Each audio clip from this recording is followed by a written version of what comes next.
I don't know how much time. Some people can already hear you. The people who are early on Twitter can already hear you. Now I just seem schizophrenic. Oh, okay, there we go. Live on YouTube. Beep, beep, beep, beep, beep, beep. Hello, chat. Hello, Josie. Of V-Fleet. Welcome in. Welcome in, welcome in. Miss Pippa, are you ready for the tour to start? I am so ready. Would you like to introduce yourself? I will introduce myself, but we got a surprise for you real quick. Oh, okay. They're gonna throw me into the ocean, chat. Okay. Nah. That's not a very good surprise. That's a pretty bad surprise, actually. You know what? I think they should probably dump you into the ocean. Chat, I know you guys are struggling to hear it, but it's Pippa the Ripper, played in glorious 360p audio.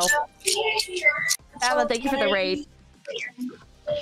You know, I could just mute you, take you off screen.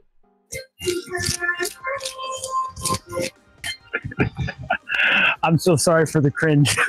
That's cringe. I was like, oh, a surprise? Did they like keep my cutout and put it next to the Hornet-chan? And like maybe they'll do like a confetti popper, something wholesome, you know? No, it's playing, wholesome. You know, it's your song.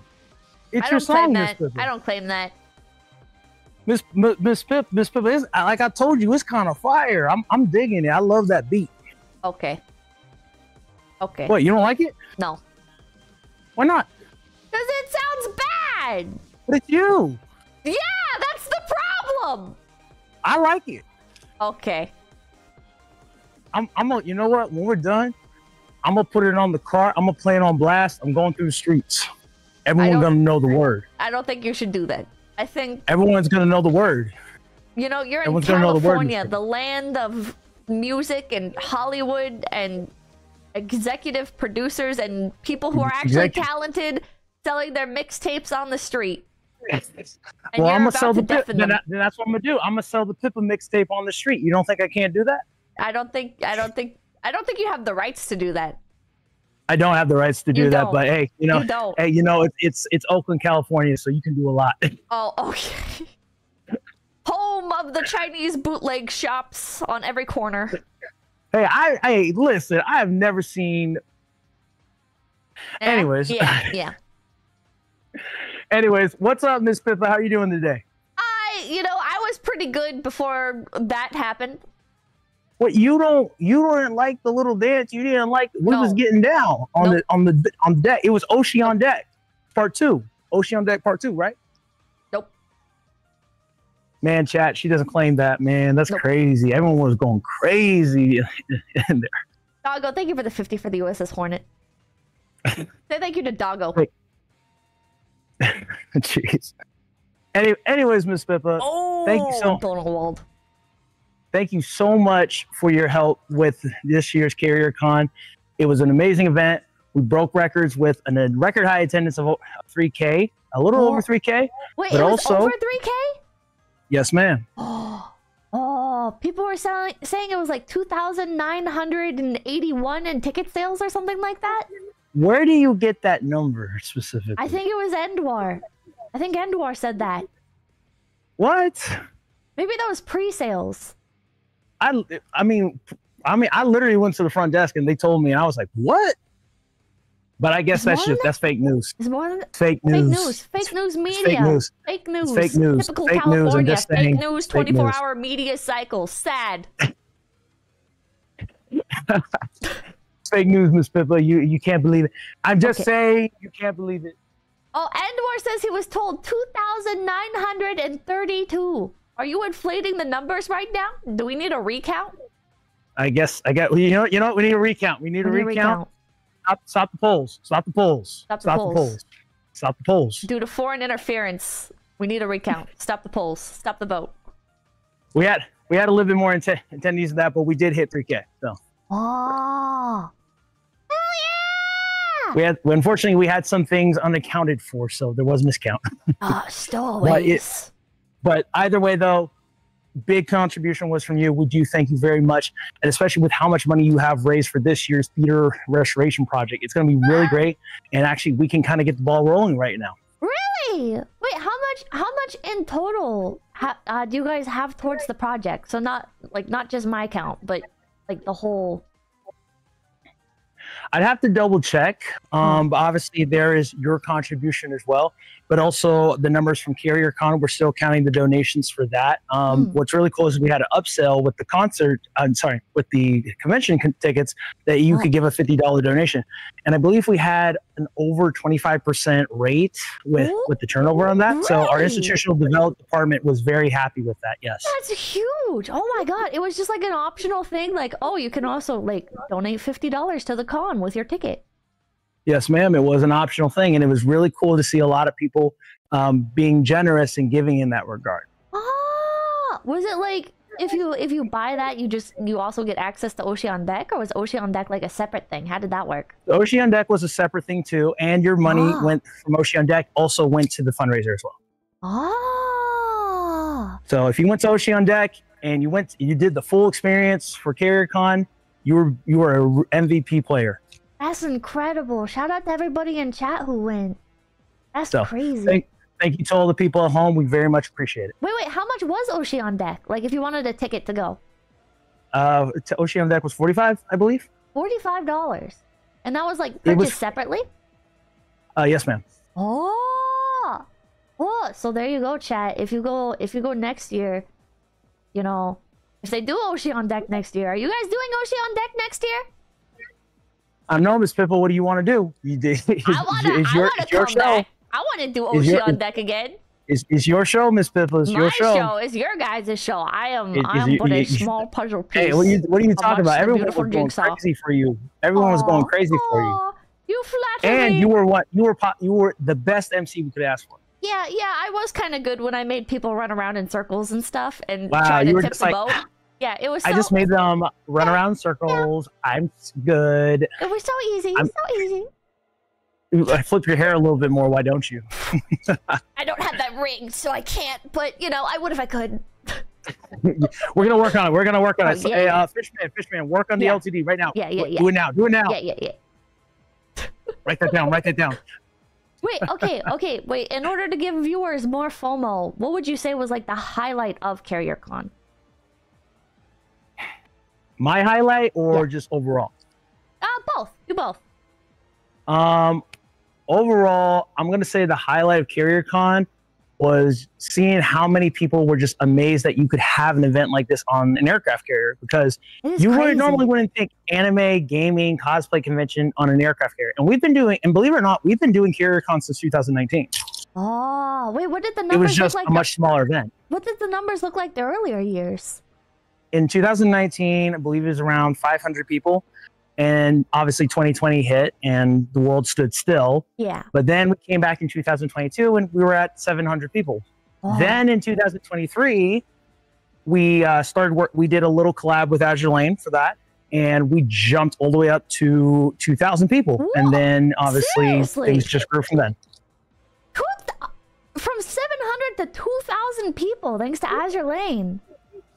Yeah. That's you know, crazy. and we also have some really cool things too. But you know, a big part is our staff. Our staff really came together in that year to really make the difference. And it was a little collab with `𝐸𝐴𝐺𝐸. The bigger collab with `𝐸𝐺𝐸 came the next year. But you know, I think it was a mixture of us doing a lot more activities for people. What kind of activities do you guys do at the convention? Well, obviously you have your panels, but we also have our photo tracks as well. So we're going to obviously take a tour today, and you're going to see a lot of places that we don't normally open up to the public, and you can actually go to those places and do cosplay photos and that whatnot. And that's actually a big interest people have. Yeah, people love cosplay photo shoots. There's like some convention centers where like anime cons like specifically won't leave them, because if they do, like their attendance will drop so much, because like people go there specifically for like there's one in Florida where it's at like a mall or something. It's like a half convention center, half mall, and people like specifically love that, so they can't leave. Wow, I didn't know that. Yeah, that's like, I figured if you had a convention, have it like Mall of America. Yeah, it's in Minnesota. It's like massive. I figured that's the place to have a convention. Oh, I wonder if that'd be possible. I think there'd be too much theft. This people, they got a SpongeBob roller coaster there. They do? They do. SpongeBob roller coaster? I want to ride that. What the hell? That's so random. What the fuck? I used to want to go there when I was a kid. My mom said, "Okay, do you got money to go to Minnesota?" I'm like, "No." She's like, "Too bad." That's sad. That's sad. You know, it's better my than mother asking to go was to like Disneyland. You know, some kids ask to go to Disneyland. You ask to go to Mall of America in Minnesota. She should be grateful. I'm American, aren't I? Yeah, based. Wait, what's the maximum capacity of the ship? For CarrierCon or it's for CarrierCon? Actually 3,000. You hit the limit? We did hit the limit. Oh. I don't think there was 3,000 people on the ship all at once, though. If you saw some of the footage, it definitely could feel like it. But we did have that number, and that is our maximum capacity at one time for CarrierCon. Now, what's cool part is about the Hornet is we do a lot more events. We do a lot of private events. We open up to private companies to come in. One organization called Brownies and Lemonade actually comes here and does a rave called Rattleship, and that comes to be a 5,000 person event. Whoa! What the hell is that? Okay, go. You might want to search it up. It's called Rattleship, like rattle, like a baby rattle ship. It is this massive rave that we have here on the hangar deck. Rave? Yes, ma'am. What the hell? That's so random. What the And it's run by Brownies and Lemonade. Brownies and Lemonade. Oh, when's the next one of those? I believe it's going to be next fall. Or sorry, this summer. It's going to be this summer. I went last summer because I was doing some video for the ship, so that way we could, it was a joint thing we did. And I tell you what, I was right next to the subwoofer on the stage, and my eardrum was rattling for like 2 days. Yeah, I bet it was. That's not a good place to stand, man. That's a bad spot to be. Hey, what I do for the ship. Okay. Oh, understandable. Okay. Capiche. Okay. Okay. Okay. Hey, Miss Pepper. Miss Pepper. No! Oh! Cringe. Show me the gift shop. I want to see the gift shop. I saw it was right next to us. Okay. We're gonna go look at it. Okay, chat. She takes a tour of a museum, and the first thing she goes to is the gift shop. Yeah. That's the mindset. Yeah. Because I saw it. Right. Oh, wait. Is it not right next to you guys? It's right here. Yeah. Okay. Yeah. Because I just saw it. And there's the JBL that unfortunately played your worst nightmare. So here's some of the CarrierCon merch we had this year. We had sweaters. Is it still on sale? It is still on sale. I believe we're going to put some items on our online store if you missed CarrierCon this year. There you go, chat. If you missed CarrierCon this year, you can buy the hoodies and stuff online, and you can act like you win. Right here is actually some of our stickers and pins from this year's CarrierCon. And we actually had a CarrierCon Hornet Chan challenge coin for all you guys who like collecting challenge coins. Will that be on the website? I believe so. One thing we also did was a collaboration with Azure Lane, official collaboration with Azure Lane. What? We have official Azure Lane X Hornet USS Hornet Museum merchandise. That's for sale on the ship floor. How much is that? $12. I'm gonna buy that if it goes on the website. Tell you what, Miss Pippa, I'll ship some to Sakana and can give it to you. Really? And also we have the Hornet Chan 2025 acrylic standee for all you guys who are interested. She's so cute. Is her name Hornet-chan? Yes, ma'am. I want to head pet Hornet-chan. She's very cute. We actually had several cosplayers cosplay Hornet-chan this year. Really? Yeah, we saw it around the ship and it was really amazing. Oh, that's so cool. She's that popular, huh? She's been around since 2023, and we never really had a mascot for CarrierCon, but then we started up. Oh. So Azure Lane should add Hornet-chan as like an alternate skin for Hornet. How much? So you mean you're gonna wail on Hornet-chan? I would wail on Hornet-chan. Yeah, she's totally not a gooner. Anyway. I'm not a gooner. I'm not. Leave me alone. There's a kindly old man passing by, and you're acting like a degenerate. Okay, Leo's not kindly. Hi, Leo. Leo's not kind. Hi, Leo. Hi. Hi. Leo, what do you want to say to the folks? Sorry, I can't. What? Oh my god!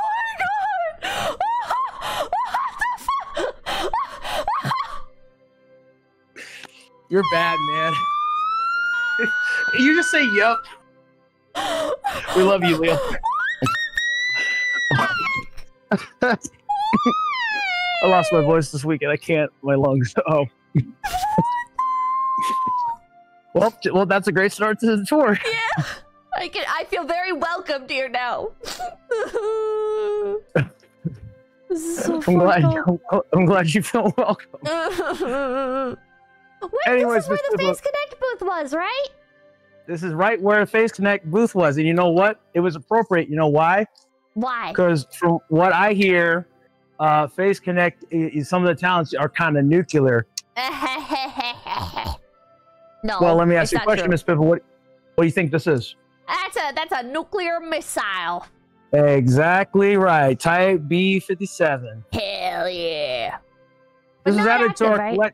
This was added to our collection about a year and a half ago at this point. And it is an example of a nuclear warhead that would be stored on an Essex-class carrier. Now, can you confirm or deny that? You know, not without obviously, that to kill you if they told you. Yeah. So, kind of secret. Yeah. Did we send nukes into the water? Don't worry about it. Did we take a bunch of Pippa's waifus from Azure Lane and blow them up in the middle of the Pacific just so we could say we did? Yeah, kind of. Oh, that's fucked up. Oh, it's for science. It was for science. Yeah. Okay. All right, buddy. All right, man. Yeah, I believe that. Hey, anything in the name of advancement of science, right? Yeah. This is the USS Hornet Sea Air Space Museum. It's all about science. Chat's saying the Saratoga got nuked.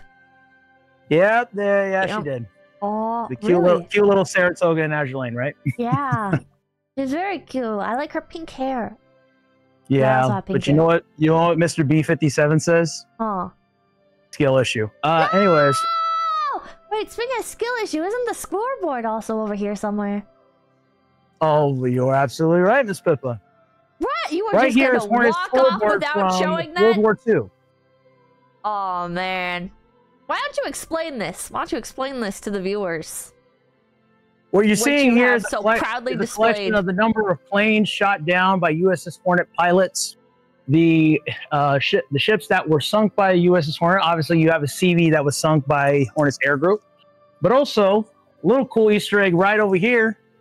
Hornet's Air Group had 4 torpedo hits and 3 bomb hits on the battleship Yamato, largest battleship in the world. Well, besides her sister Musashi, and obviously with IJN Shinano being the third Yamato class battleship, but then repurposed into a carrier.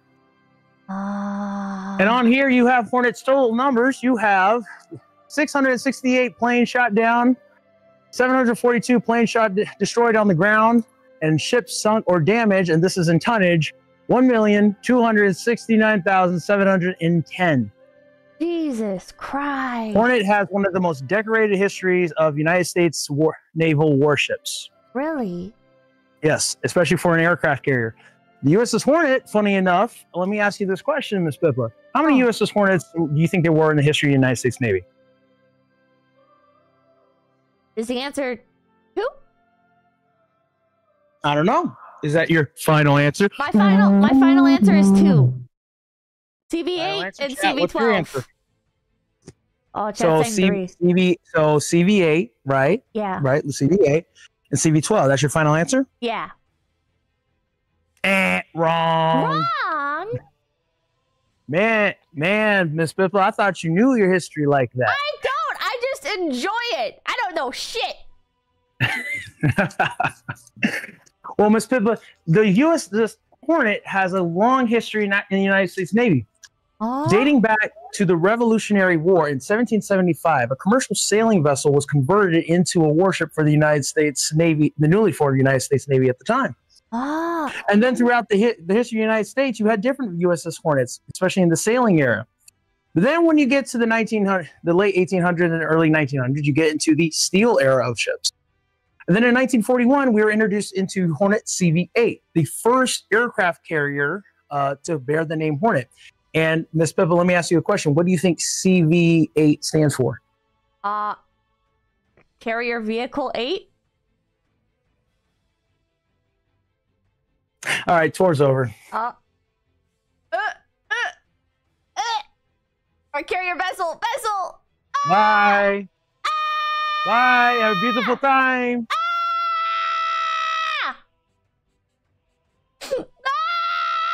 Oh, well. All right, send me into the CV, ocean. it stands for the 8th. The CV is the hull designation for an aircraft carrier. Yeah. And it stands for the 8th aircraft carrier made by the United States Navy. And CVA is famous for doing the Doolittle Raid. Ms. Pippa, do you know what the Doolittle Raid is? I don't. You don't know what the Doolittle Raid is? Nope. Do you play Azure Lane? I do. And you don't know what one of Hornet's skills are in the game? No, because I haven't worked on her. She sucks in game. Wow, that's hurtful, man. Well, she's not good, dude. She's not good. You're not building your cape. Bro. Listen, I prefer Iron Blood ships. All right. Wow. Yeah. You know what I gotta say to that? Seems like they kind of had a skill issue. Anyways, continuing on. Bismarck had a skill issue. Anyways, literally goes out first mission. I guess I'll just die. Anyways. Listen, bro. All right, listen. Bismarck won in aura farming. All right, it's the same thing with Yamato. You know, it's like people are like, "Oh my god, wow, what a cool badass ship." I guess we need to like send our entire fucking navy after it to fucking shoot it down. It's called Bismarck was out with like, oh, I guess I'm super powerful, and then the British Navy said skill issue. Whatever. You know, Royal Navy. Bismarck, all right, was playing like master rank, all right, and his teammates were throwing, all right. That's all I'll say. It sounds like Bismarck was a stinky league player. No. Anyways, continuing on. Okay. I'm sorry. A certain sheepy is going to get mad at me if I say that. Anyways. Which, by the way, I did have a question for you. Can you explain the drawer? We're not doing this again, man. You've done this bit 3 times now. Three times now, bro. This would be the 4th time. Miss Pippa, it's not coming through. It's not coming through my mind. Miss Lisa wanted to explain it. Waiting on the tour. Miss Lisa wanted to. I just want to know. You know we have drawers here. Yeah, where? We're gonna go look at the drawers. Anyways, but you obviously had Hornet CVA, which was when Hornet was designated an attack carrier. And then retrofitted, and then later retrofitted, and this was used during the Korean War. But then you have Hornet CVS, and CVS stands for Anti-Submarine Warfare Carrier, and that is the current Hornet you are standing on today. And where we're at right now, well, before we continue on, here is Hornet's Bell, vintage 1943. Did you just touch it? It says don't touch it. Stop! Put your finger down! Don't touch it! Touch. I'm emailing the staff right now. You know what? Please do. Please do. I'm emailing them. I'm telling them what you did. Put me out of my misery. Hey, do you remember when during the panel, you said that I got information incorrect regarding the USS Hornet? What? Oh my gosh, we're gonna do this again. Well, one of my viewers said that one of those planes you said wasn't operated on the Hornet is right here. That true? This plane? I don't know which. I can't identify planes, bro. Well, let's take a look over here. You're actually very right for this viewer. This plane was not on the USS Hornet, but this is a plane that we did acquire in our collection. This is the FM2 Wildcat. This is not the F4F Wildcat. This is the training variant that was used to train pilots in the Great Lakes. Have you ever heard of USS Wolverine, Miss Pippa? Nope. USS Wolverine was actually a training aircraft carrier. I believe it was made from a commercial vessel, and it wasn't a full aircraft carrier, but it was trained to train pilots how to land on a small strip of water on a small strip of landing mass in a big body of water. Obviously, you don't want your pilots to be training out in the Pacific Ocean where they can easily, crash and die. Yeah. So a controlled environment was made. Ms. Pippa, let me ask you a question. Where do you think we found this aircraft? In the lake. We did find it in the lake. Wow, you're getting like everything right here. Did you watch any? Wow, you're cheating. You watched the other streams. Nope. Nope. That's why you asked about it. Like one of the first things is like, I want a tour. I didn't ask about this. I asked about the Wildcat that you said wasn't on the, didn't serve on the Hornet. In the early days, they were going to have the Wildcats, but then they started rolling out the F6F. We don't have the Wildcat, unfortunately, though. They are scarce. But this aircraft was recovered out of Lake Michigan, and it was actually brought here to the USS Hornet, and it was in horrible shape, but it was beautifully restored by our volunteers here. So we have probably one of the best aircraft restoration crews here on the USS Hornet. They do a lot of great work. Matter of fact, we will see actually their latest project down there. And a lot of you aircraft fans, you're going to love this. But this is an example of the hard work and ingenuity that they made. I wonder, wait, is there like a before picture of like what it looked like before they restored it? Well, we would usually have a little video here that would show the process of when it was found and whatnot.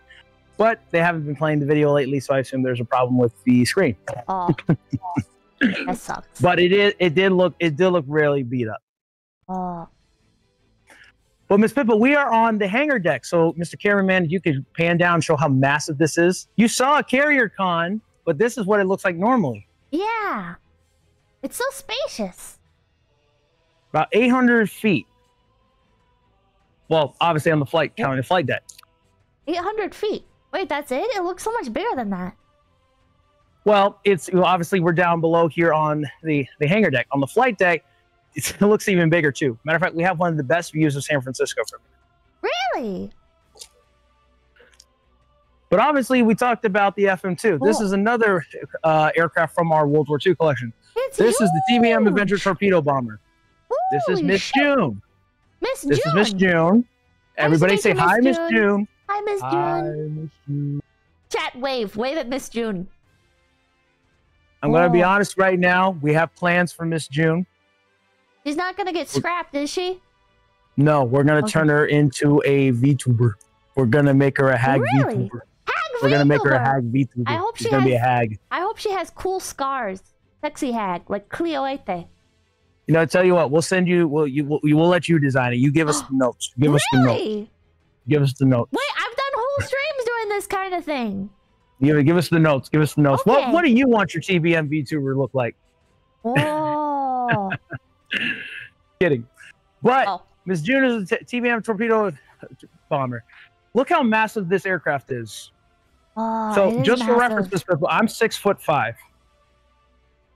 No, you're not. Yes, I am, ma'am.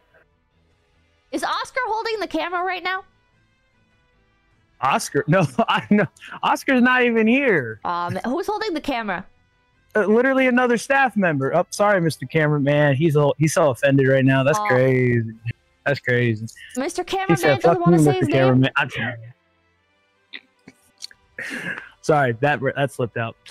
Actually, no. You said you weren't going to swear during the panel, and you said that, and then you swore like 3 other times, and I was like sweating bullets. What? I was sweating bullets. You guys said it was fine to swear. I know. I want you to go wild, but I was because I was like, you know what? I'm gonna risk it. I'm gonna do it for Pippa. I'm gonna do it for the rabbit. I'm gonna risk it all. For the biscuit, aka Bismarck. Exactly. Yeah. Well, no, I'm not risking it for Bismarck. That's a fixed dice right there. Anyways. But you have Miss June right here, and this is one of the torpedo bombers. The TBM torpedo bomber. What do you know about torpedo bombers, Miss Pippa? They drop torpedoes on ships. Right, but how do they drop those torpedoes? Do you think when they're approaching a ship, they're going super fast approaching the aircraft? All right, sorry, approaching a ship. You think they're going super fast or they're going low and slow to the water? I'm guessing it's the second one by the way you phrased the question, but I would assume fast, right?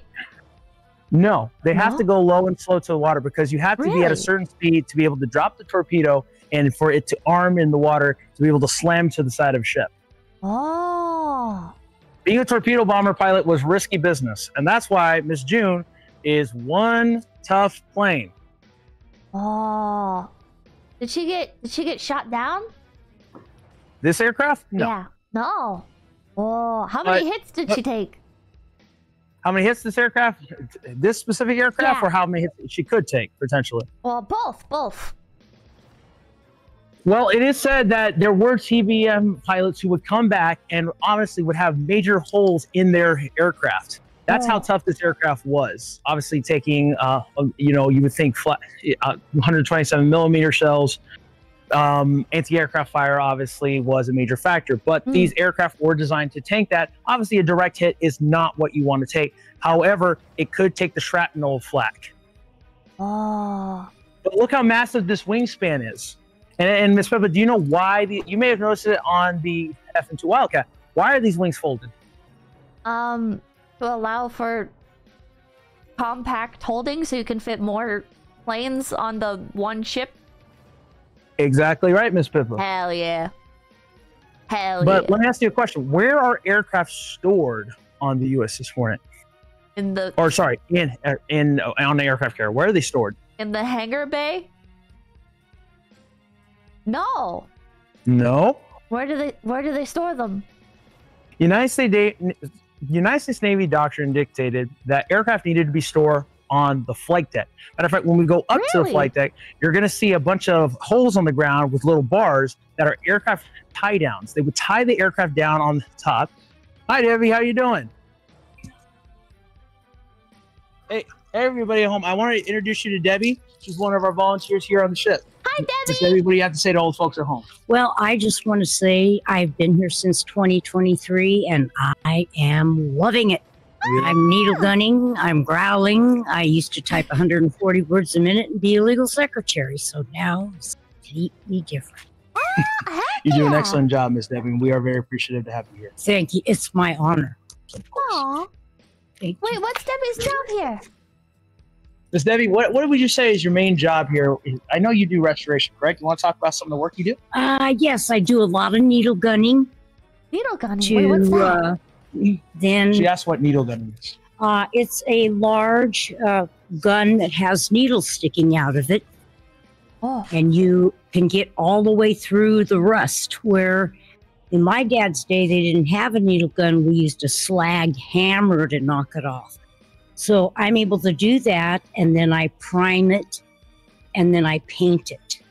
Oh. And it's like I get addicted to it because I want to see how good it looks a little bit more and more. So I stay Tuesdays and Wednesdays, and I love it because my dad was on sister ship Shangri-La, which the Hornet was named after, and my dad's ship represented at Operation Crossroads when they did the atomic testing and named it after the Doolittle raid. So I feel I'm on a connection with my dad's ship. So that's why I'm here, and I plan to be here for a long time and hope to get other people on. So I think I would have done this in high school just to get it on my resume, because I don't know of any men, do you, that have repaired a 1943 plane? I don't know too many. If you had somebody in the high school with that on your resume, what would... Oh, don't we have some of the high schoolers in restoration? In air. Of course. I did have the two girls, but they split, so it's like I'm the only gal up there. I just love it. I have my buckets. I'm ready to roll. Does that mean people can volunteer here? Thank you. Well, all right, Debbie, we'll let you go. We'll talk a little bit about volunteering, but thank you so much, Debbie, for everything you do for the ship. Why, yes, volunteer. I am going to docent trainings on Saturday because I want to learn everything I can about my ship. Aww. So I'm really excited to train as a docent also. So that's my plan. You'll make an excellent docent, Miss Debbie. Thank you very much. All right. You have a good night. Everyone, give a little hand of applause for Miss Debbie. They're so happy. They're spamming heart emojis. Well, Miss Cameron, she's waving bye. Bye, Debbie. Thank you, Miss Debbie. She's going down the hatch. Miss Debbie is one of the many volunteers we have here on the ship, and that's probably why I'm most passionate about the ship, because you have some amazing people with those histories like Miss Debbie. Obviously, her father was on USS Shangri-La, and they come here to keep this history alive because it does connect them to their family. And for me, as somebody who has a lot of family in the military as well, especially in the Navy, you know, I feel like what I do here, whether it is obviously my main job or it's working CarrierCon, obviously bringing people like you aboard and showing you this place, what little we do matters to just that one person who may have that connection. And so Ms. Debbie is an excellent, excellent person. Known her for a couple years now. She is very dedicated to the ship. And so she is an example of what a volunteer here at the USS Hornet is. That's so wholesome. Wait, can anybody become a volunteer at the USS Hornet then? Well, you have to be 17 years and above. And if you're 17, you have to have an adult with you because we need to be safe. But yes, anybody can volunteer at the ship. You don't have to be in a military history. You don't have to have experience in the military. But if you have a specific skill or you want to learn some skills or you're just willing to help or even come sweep the floors, we will take that help because it takes our volunteer corps that has been dedicated for almost over 26 years now, has been responsible for everything you see here. Because the Hornet, when we first acquired her 26 years ago, this did not look like this. It looked terrible. It was run down. The Hornet had been sitting here for so long since decommissioning.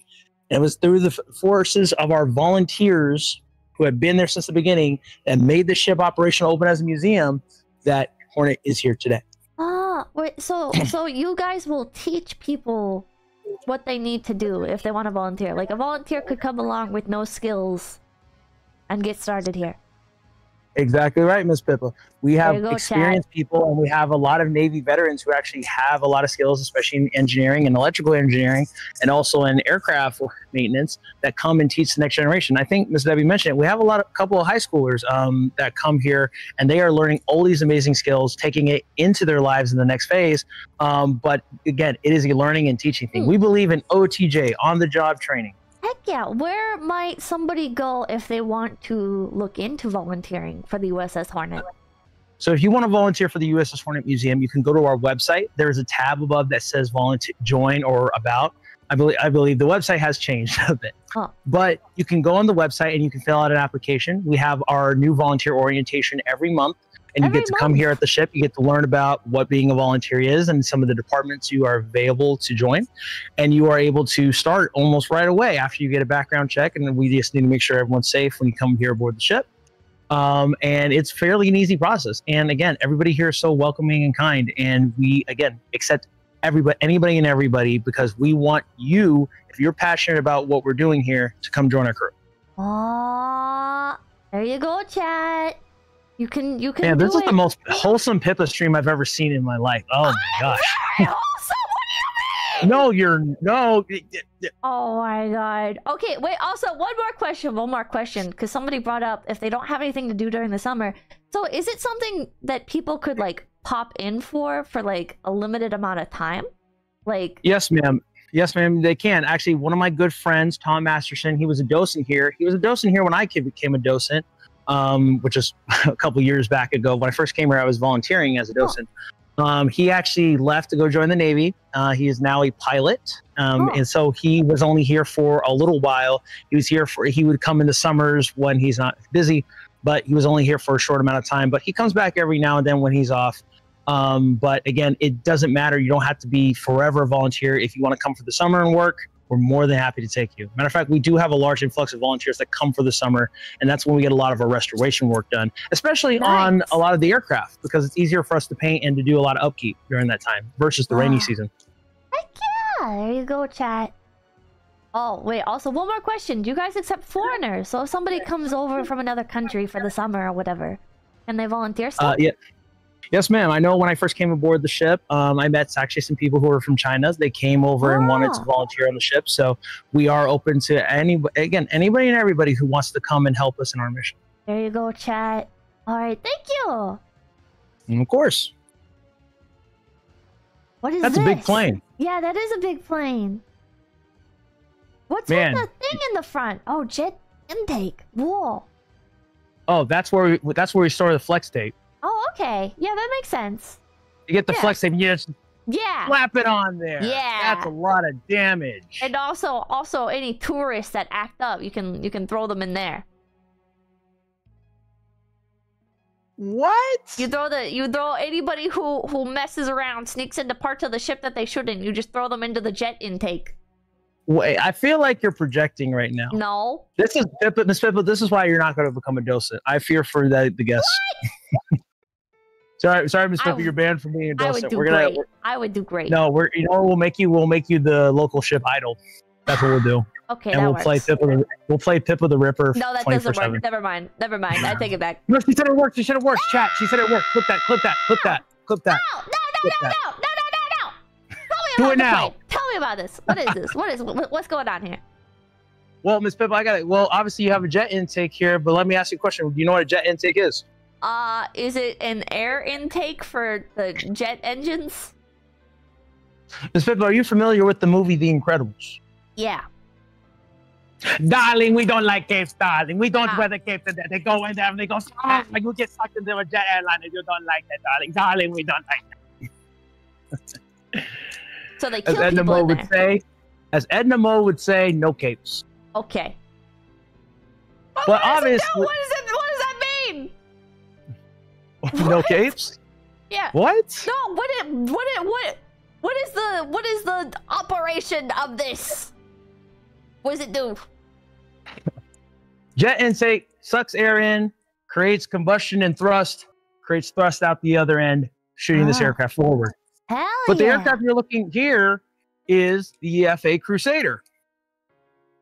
Oh. Now, the FA Crusader, I love the FA Crusader, but my favorite aircraft is probably the A4 Skyhawk here on the ship. But the FA Crusader is very unique in that it has two unique features about it. First is, Miss Pippa, this does not have guided missiles. Oh. The FA Crusader was known as the last gunfighter. Why? Because it relied on its guns. It was an interceptor. And it was designed for dogfighting. Oh. So obviously you see here with its gun ports. Now it could carry bombs. From what I was told by, actually, this aircraft is actually dedicated to one of our docents here. He's still here. Lieutenant Rich 𝐒𝐿𝐻𝐿. Rich 𝐒𝐿𝐻𝐿 is still a docent here on the ship. And if you want to learn about the Crusader and what it was like being a pilot, especially in combat with the Crusader, you can go talk to Rich 𝐒𝐿𝐻𝐿 if you come here aboard the ship. You can just. But it was the last gunfighter. You can chat with people while you're there. You can just go on tour and actually talk to the tour guides and not just be quickly strung along from point A to point B. Like other California tourist attractions, such as the Winchester Mystery House. The Winchester. I don't think I've been to a Winchester Mystery House, but you're incentivizing me not to go. The tours aren't great. I think if people go to California, they should go to the USS Hornet Museum instead of the Winchester Mystery House. Dang, you really are plugging right now. Oh yeah. Man, Miss Pippa, appreciate it. Appreciate you being a plug right now. Forgive me if I'm losing my voice. Miss Pippa made me lose my voice after she was roasting me in front of everybody. Yeah, I cooked them. Is that the sea? No, you told me to burn. You told me to burn in hell. That's what you told me. Deserved. There's literally a clip on Twitter of you telling me burn in hell. I'm like, what the fuck? That's your legacy. Anyways, the FA Crusader. It had another function. You notice right here, this crevice on top of the body? So the body of the aircraft is called the fuselage. And this is the wing. These are the wings up here. Now, the FA Crusader is an extremely long aircraft. And obviously, when you land an aircraft, you have to move the noses up. And so it can be harder to have visibility when landing. Ideally, you want to be able to land with stability. Yeah. Now, the way they would keep this aircraft stable and they would allow for maximum visibility for the pilot is that it could actually stay rather than keeping its nose up, it can actually stay level. The FA Crusader had the ability to change its angle of incidence by raising its wings, separating this portion from its fuselage 7 degrees, I believe 7 or 8 degrees up, to be able to help keep the wings stable and keep the body level as it would land, making safer, better landings. That's so cool. What Matter of fact, you can search up a picture of the FA Crusader, but again, look how long this aircraft is. Yeah. So the wings would prop up here and help keep the body stable as it would come in for a landing. Oh.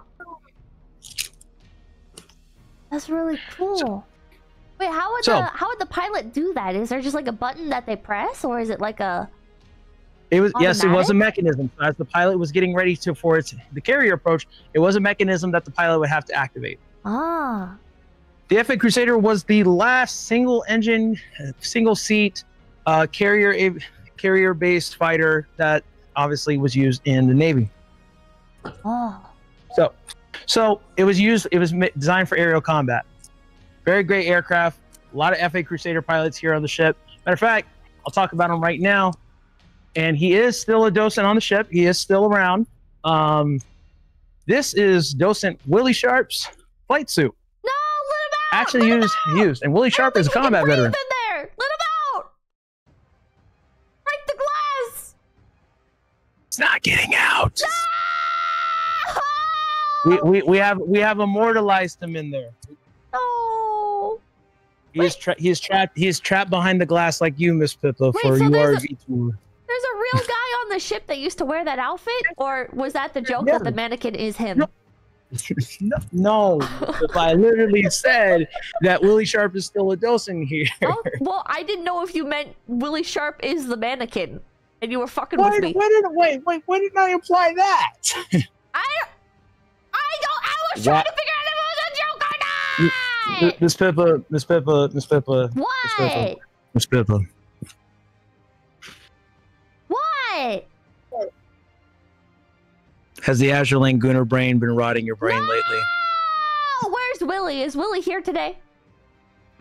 Willie is not here today, unfortunately. Fucked up. But he does come on Saturdays sometimes. Oh. There you go, Now, chat. unfortunately, the A4 Skyhawk is up on the flight deck, and we can actually go take a look at it later. But this is where it's normally stored. Oh. Matter of fact, this is where our whole VTuber meet and greet alley was. Hell yeah. How many VTubers did meet and greets at CarrierCon?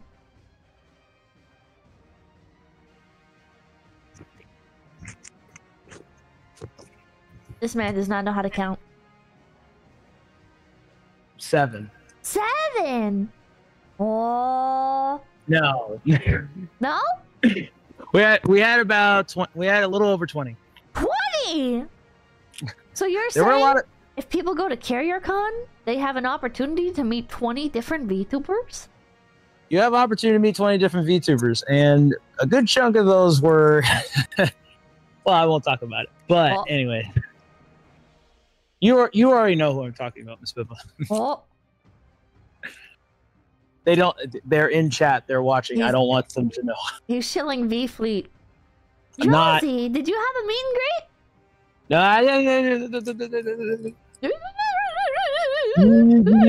Okay. Yeah, go on with the tour.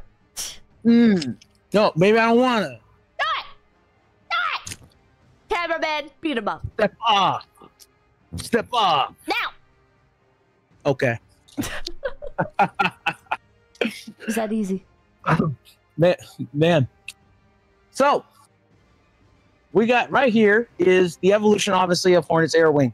The S2 Tracker. This is an example of the aircraft that was actually on the USS Hornet. The S2 Tracker is an anti-submarine warfare plane. Now, what was the S2 Tracker used for? Anybody want to take a guess? Open anything with chat. Is it tracking? Tracking down enemy ships and pinpointing their location? Wow, how did you guess that? I don't know. Lucky guess, I guess. Well, you're wrong. What? Really? Was it tracking enemy ships or was it tracking enemy submarines? Oh, enemy subs. Chat, we're literally talking about anti-submarine warfare, and then she starts talking about surface ships. The Azure Rinkou brain is real. Bro, come on. I'm not. Tell me about it. Tell me about it. You know what I could tell you about Miss Pippa? What? Boat Goes Binted. Quick, chat, spam it. Boat Goes Binted. Boat Goes Binted. Chat. If you type Boat Chat, Goes Binted, you're getting banned for do it for the USS stream. Hornet.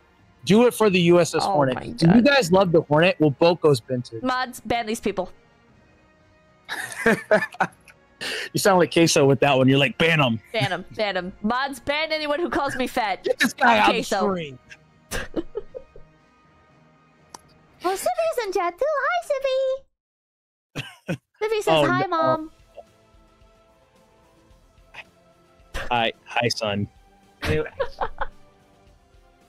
Oh no. All right, what is Anyway. so tell me more about the tracker.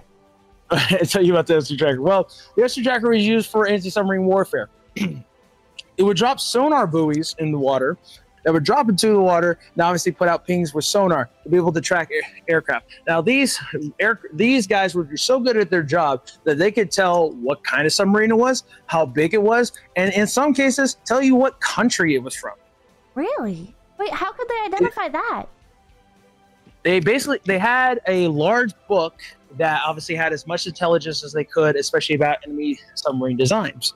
And from certain information points, and I would have to ask one of the docents who was actually on the S2 tracker, where they would be able to pinpoint what type of submarine was from by referencing that book. Oh. So, but also it was capable of dropping depth charges. Well, what's a depth charge, Miss Pippa? You wonder? Is it like an EMP that would shut down the submarine? It's not an EMP. Well, something equivalent. It's an explosive. Oh, well, it does shut down the submarine. Yes, if making it explode, it does count as a shutdown. Yes. It does.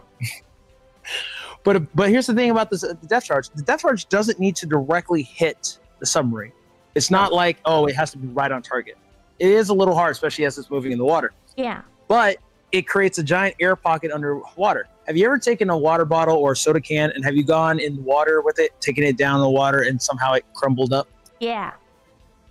That is the pressure that the water is putting on you. Like when you go swimming and you go down in the water, your ears start hurting, correct? Yeah. Well, that is the Gotta pressure equalize. that water is pushing on your body. Exactly. So the same, but the submarines are pressurized. You throw off that pressure just by a bit, that's not going to be good. They were kind of using Logitech controllers. Anyways. Whoa! Wait, what's the range that it could affect Totally the missed sub? that. She totally missed No, that. I'm so I glad. understood. It was a reference to the Titan. The Titan submersible. Oh, the Titanic? That's no, a great not movie. Titanic. Titan submersible with the billionaires. Ah! Tell me about the detonation of the thing! What was it called, chat?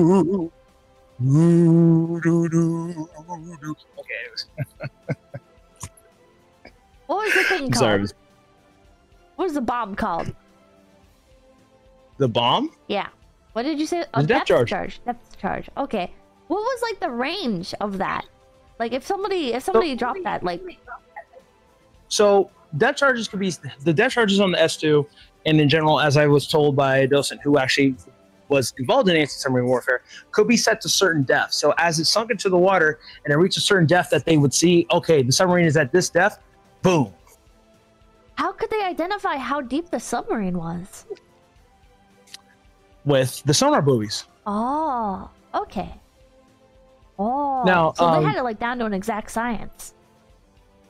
They were very precise in what they were doing, Miss Pippa. I would say that, you know, talking with some of the docents who were S2 pilots, but also were involved in that process, there was an extensive amount of training they had to go to. Oh. Typically in not in Monterey, but they did a lot of the training off of San Diego. Hmm. So I've been talking for a bit, but are there any questions I can answer for anybody? Whether you have questions or chat has questions. Chat, I will do my best. Questions? War never changes. Germany gave us lots of practice. Do they still use these weapons in modern wars? warfare is always changing, and obviously there are similar things that they use, especially with depth charges and anti-submarine warfare, but there are different methods they use, especially on ships for anti-submarine warfare. So do they use aircraft like the S2 Tracker anymore? No, not necessarily. But there are ways they have modulated our modern Navy to be able to do what the S2 Tracker did and even better. Oh. Elliot Min asks, why are their propellers so thick on the S2? This was a propeller-driven aircraft. Because obviously, when you have a jet, and here's the thing, this is the predecessor to the S2 Tracker. Now, up in the flight deck, you have the little sister to the S2 Tracker. You have the S3 Viking, which is actually a jet-propelled version of this aircraft, and has more advanced electronic equipment. But you would typically see this used in the early days with the S2 series. Oh. Well, it was the S3, not S2 series. But this is a Grumman-designed aircraft. Grumman is not around anymore. What happened to him? They invested in crypto and went bankrupt. Anyways. Sad. They call it Grumcoin. Chat's getting excited about this next plane. They're saying it's a Saber? It is not the Saber. Oh, chat, you were wrong. I know why you would say it's the Saber, but it's not. This is actually the FJ2 Fury. Post World War II, obviously, we got into the jet age. Aircraft got bigger. They got heavier. They needed catapults to be able to launch.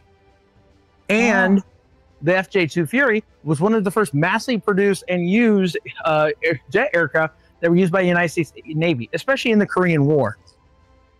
Oh, it's the largest? Huh? You said it's the largest? No, it was the largest produced. Largest produced. Oh, okay. They were small and they were relatively cheap to make, especially as you were getting in there. But the Navy did not like this aircraft. Matter of fact, during that time, we actually had a docent here named Dale Burvin. He flew this aircraft, but he also flew. He was a naval aviator. He also flew the Panther jet. And when I asked Dale, what do you think between the Fury and the Panther jet? Which one did you prefer? And he preferred the Panther jet. I guess it was a smoother ride than the FJ2 Fury. Why'd they make so many of them then? But here's the thing. We had a bunch of them. So guess what? You know what the Navy does with things they don't want, Miss Pippa? Recycle it and use it again? Yeah, you're right, because they give it to the Marines. Whatever the Navy doesn't want, they give to the Marine Corps. Matter of fact, are there any Marines in chat? Can you confirm this? Any Marines in chat? I think there were some people saying they're Marines the last stream I did. Any Marines in here? Any Marines here? Can you confirm that the Navy just drops that off, especially when it's concerning a certain F-35? Oh, Mike, Max Power. Sorry, what was that, Miss Pip? Oh, I was reading off the names of people who are saying they're Marines. There's a few in here. There's a few. Are they confirming that? Yeah. They're saying there yes. you go. Whatever the Navy want, they don't get. But hey, we love the Marine Corps. Matter of fact, my best friend Hunter, he actually a year ago he went to OCS. He actually graduated, and now he is out serving our country right now. He's been my best friend for a number of years. Heck yeah. So we love you, Hunter, if you're listening. Hunter's crazy as shit. Anyway. But who wants to meet a celebrity? Chat. There's a delay. Me. This is the Sikorsky Sea King. Now, why is it a celebrity? Well, two reasons. This specific aircraft, this Sikorsky Sea King, was used in the movie Apollo 13 with Tom Hanks, if you know what that movie is. Nope. So this, I guess you could say, this aircraft has a friend in me. Okay, sorry, stream over. Bye. Wait, did you guys have this before the movie, or did you get it after? We got it after the movie. It was added to our collection. Did they donate it, or did they make you buy it? They don't. The Navy had it, and they gave it to us on loan. Oh. But the Navy's not going to come and get it. So okay. Don't think they're very interested, but it is that aircraft. USS Iwo Jima. Wait, that's that island that has a lot of really sad, dark history. Yeah, it does. Yeah. Yeah, it does. Man, you are dark. Well, jeez. Ugh. We're what's dark. the little We're guy sitting on here. the side? Wait, also, why We're does it talking say about rescue? Tom Hanks and Toy Story and over here, and you're like, yeah, Iwo Jima. A lot of people died there. A lot of people suffered, not just died. Jeez. Really suffer maxed on Iwo Jima. Holy crap. What? Oh my god. Why does it say rescue so much? What's with all the yellow arrows? Because the Sikorsky aircraft was mainly used for recovery of pilots and for rescue operations. So when pilots would have to ditch into the water, and typically during air operations, you send out the helicopter because you need to be ready in case the pilot has to bail or there's a failed launch and they're in the water, especially with the currents of the Pacific Ocean or the oceans around the world. The Sikorsky would be sent out to be able to pick up those pilots and rescue them. Matter of fact, there's some images of the Sikorsky in action being deployed. It also was used for anti-submarine warfare operations. Here's an example of its cable that could be used to bring up pilots, but also could drop a sonar to be able to detect submarines as well. Oh. But the Sikorsky is also famous for one major event that Hornet is very famous for. What do you think this is? Is that it collecting the space pod? The Sea King recovered the Apollo astronauts. Matter of fact, as a tribute to the Sea King service in the Apollo missions, here in the livery, we actually have all of the missions that the Sikorsky was responsible for picking up the astronauts. Ooh. But Hornet is even more famous because we have this is a major part of our history. The Hornet was the aircraft carrier that was responsible for recovering Neil Armstrong, Buzz Aldrin, and Michael Collins when they got back from Earth for the Apollo 11 mission. Matter of fact, this was the first land piece of surface they stood back on when they got back to Earth. On the USS Hornet. Here's when they first arrived. So if there's like space aliens that clung on to them, exactly, they'd be on the USS Hornet. Have you ever seen that movie Alien? Yeah. You're like, yeah. I'm not gonna lie. The xenomorph is kind of my waifu. What the fuck? What, you don't like xenomorphs?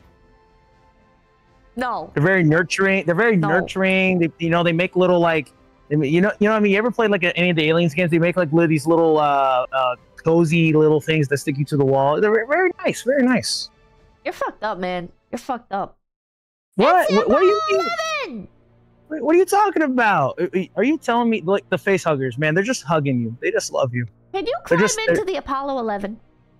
Can I climb into the Apollo 11? Can you climb into I'm way too big for that, Miss Pippin. What? Neil Armstrong was in there, you said. Yeah, but I'm not Neil Armstrong. Is Neil Armstrong small? Wait. Get the camera in there. I want to see how. I want to see. Whoa! Wait, it really is so small. But this is a training module that was used, but it is an example of what would be used by the astronaut. Can you imagine being in here for several days? Several days? They were on there for days?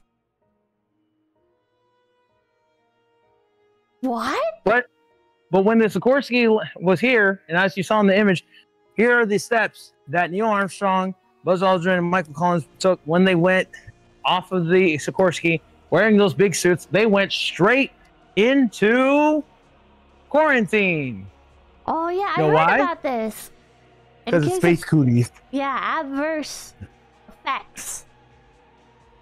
They did not know if there were celestial pathogens that they might be carrying. So yeah, I believe it was a 21-day period that they had to be inside of this airstream to be able to be monitored by scientists and medical personnel before they were let back into the world. Is that the one they actually sat in? Is that the real one? So here's a question. I have a question for everybody at home. With Miss Pippa, which phase talent do you think would she survive with for 21 days in that quarantine chamber? No one. I'd go insane. I don't know. Chat, you got any ideas? Oh my god. Chat's saying none. None? Chat's saying none. Here's a better question. In a battle royale inside of the Airstream, who's surviving? Me. I have a gun. Okay, but here's the thing. What if someone has binted? God. Oh my fucking god. Okay, anyway, is that the same Airstream? Is that the real one? That is not the real one, but it Oh. is one that we did that was used. What? But it is not the one that Neil Armstrong and Buzz Aldrin were in. But it is real.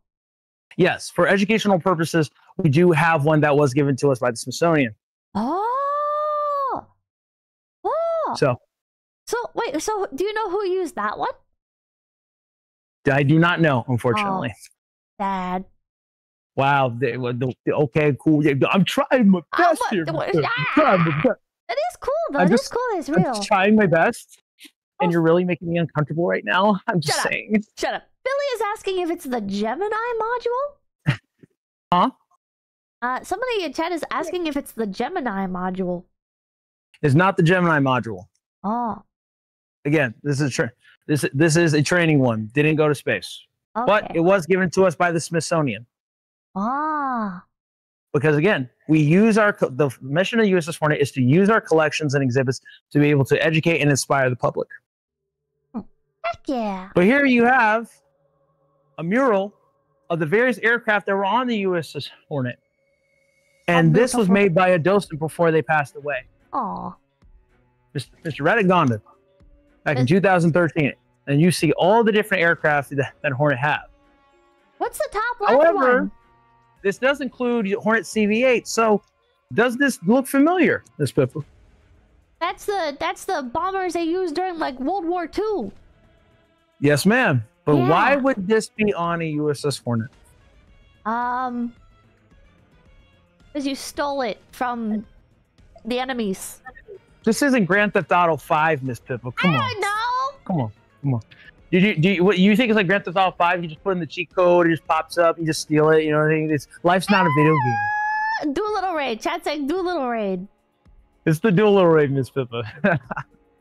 Oh. Jimmy, matter of fact, where the USS Hornet CV-12, which is what we're on right now, is currently at, is the same pier that USS Hornet CV-8 picked up the dual little raiders and the B-25s that were used in that attack and launched off to Japan. So this pier that we're on is actually called Doolittle Pier. Oh, this exact pier. Yep, the pier we are on currently. Oh. This will look familiar if you did, but this will look familiar to kind of to Miss Pippa. This is actually where our artist alley was. This is Hangar Bay 3, where we do a lot of our major events. Oh. But this is where artist alley was. This is where we had main stage, and this is also where we did Oshi on Deck, right there on that stage. We haven't moved it yet, but this is what the museum looks like on its regular day. Oh, for some reason I thought there were like a bunch of different rooms and stuff, but it's all one giant venue. It's a hangar bay. The Hornet is separated into 3 different hangar bays. Back where we were when we were looking at the World War II aircraft is where Hangar Bay 1 is. Over where the Apollo exhibit is Hangar Bay 2. And over here is Hangar Bay 3. And when we go back over here, I'm going to explain a little bit more about the separation and kind of the concept behind the Essex class's damage control. Miss Pippa, I assume because you play Azure Lane, you are familiar with the Essex class. Yeah. And so what is a class of aircraft carrier, Miss Pippa? Class of aircraft carrier, well, a class of any ship is, there's like the one ship that they build and name it after, and then the others are like variations of it. Exactly right, Miss Pippa. Yeah. The USS Hornet is an Essex class carrier, and here is actually a collection of the various emblems of Hornet sisters. Oh. It's not all 24 Essex class, but it is a good chunk. Oh. Are those all authentic, like they used to be on the real ships? As far as I know, the USS Bunker Hill one, yes. Lexington, yes. Intrepid, yes. Randolph, Bennington. I believe the ones on the right were we don't have the original Wasp one, or the Ticonderoga, but I believe the USS Essex one was. Oh. During my docent training, they talked about how these were gifts between various donors who had family that were on their ships or were on the ship actually. Oh, I bet Debbie's happy about the Shangri-La one. She is very happy about that. I like Debbie. But we'll talk. But you mentioned Debbie. Well, let's talk about some of what we do here. So we're stepping into our restoration workshop. So for all you guys who are interested in volunteering, we do a lot of our restoration. Restoration work here on the. Hey, I'm not talking like Elmer Fudd. Okay, yeah, sure. Oh, better yet, because hey, Pippa. What? We Wyatt. I'm hunting rabbit. Oh my god. I hope viewers clip that and that becomes your legacy. I hope you get posted in cringe compilations. What's up, Doc? Got any luck? Focus midget? Focus midget. Continue the tour.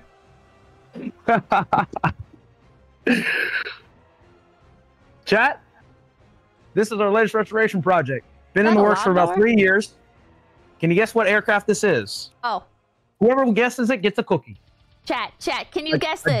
A double chunk chocolate cookie. Somebody, before you even asked, said it was an F6. Wolf says it's an F4 Phantom. Okay. Oh, everybody's saying an F4 Phantom. F4 Phantom, okay, sure. Final answer? Flying Brick. Flying Brick. Yes, this is the F4 Phantom. This is the F4 Phantom. We were given this years ago, and I remember when I first came here aboard the ship, this aircraft was in horrible condition. The canopy is still needing work now, was scratched up, but also the paint job was chipping. It had sun damage, weathering, erosion. But over the past 3 years, our volunteers have been hard at work at trying to paint this aircraft, get the interior working, restore a bunch of the electrical equipment inside of the cockpit, and to be able to have this aircraft looking as if she could easily go to the air. Oh, when you guys restore But it's stuff, all done by our volunteers here, so I can't give credit enough to our team. when you guys restore stuff, do you restore it to the point where it could fly? Unfortunately, no, Miss Pippa. We don't have the capabilities of doing that. But also, I think the Navy would have something to say about that. Oh, cringe. The Navy should shut up. Dang! Wait, not the Navy! Ow! There's so much stuff here. A lot goes into the restoration. It's not the Navy. Oh my god. Not the Navy. So does the museum supply all of the materials for the restoration, or is there like any government backing for this kind of thing, or? There is no government backing. USS Hornet is a 501c3 nonprofit, and so a lot of what we acquire to do this restoration work comes from obviously what we get from emissions, our different programs, our events like CarrierCon. Your contribution helps with that, but also with donations from generous givers. So it allows us to be able to restore these aircraft, and that's why it takes so long. So the F4 project, which has taken 3 years, has been bogged down because of lack of funding. So, but we are so close right now. How much does it cost to restore something like the F4 Phantom? Easily something along the lines of $10,000 plus. $10,000? You have to have certain specialized paint, and there are many procedures, but also if there are parts missing, we have to acquire those parts. Especially when it comes to wheels. Wheels for the F4 Phantom and for any aircraft that are here at the Hornet are extremely valuable because they're not made anymore. Oh. What's like the most expensive restoration you guys have done? I believe it was Miss June, actually, because Miss June, when I didn't get to show you, she actually doesn't have her bomb bay doors, but there were parts of Miss June that were missing, so we had to acquire them. So Miss June was easily the most expensive project we had to do, and that was years and years ago. But right now, I believe after the F4, the next big project we're going to be doing is the F-14 Tomcat. Oh yeah. Opez in chat is saying that's $10,000 in parts because the labor is free from volunteers. The labor is free. There are a lot of good-hearted people who come to restore these aircraft simply because they care about history, but they also care about what these aircraft and the ship represents. Like Miss Debbie, obviously having the connection with her father, that is a big reason why our volunteers come do what they do. Ah. So cool. That's so we're walking down here about the Tomcat in back. Is that a Tomcat? As not the Tomcat. No. The Tomcat is up on the flight deck. Oh. And I will try to show you the Tomcat because we're actually going to go to the flight deck. Oh yeah. But we may lose signal, so we're going to be careful with that. Be very sneaky. I don't want the reputation of having scuff on a Pippa stream. There's always You're not scuff famous here. for that at all, right? Oh yeah, no, there's never any scuff here. Oh, Chad's saying it's an F-11F Tiger. Wait, F-11F. Oh. right. That's a cockpit. So one of the things we do is outreach, and that's one of the cockpits we bring around. Matter of fact, you come to the museum, you can actually sit in the cockpit of the F-111 Tiger. Really? But here's the fun fact about the F-111 Tiger. It was so fast, it was famous for outrunning its own bullets and shooting itself down. What the hell? That's so fucked up. Imagine being so good at what you do that you end up hurting yourself. Yeah, you loop back around and not being good at all. What the hell? Imagine having such skill that you develop a skill issue. Yeah, what the hell? That's insane. Yeah, his own worst enemy. What the fuck? And there's the flight simulator that doesn't work. It doesn't work. Wait, what would it normally do? It would move. The flight simulator. It would move. So is it like simulating, like you would sit there and you would like control the plane and it would like simulate like... Nah, basically you go in and sit inside of it.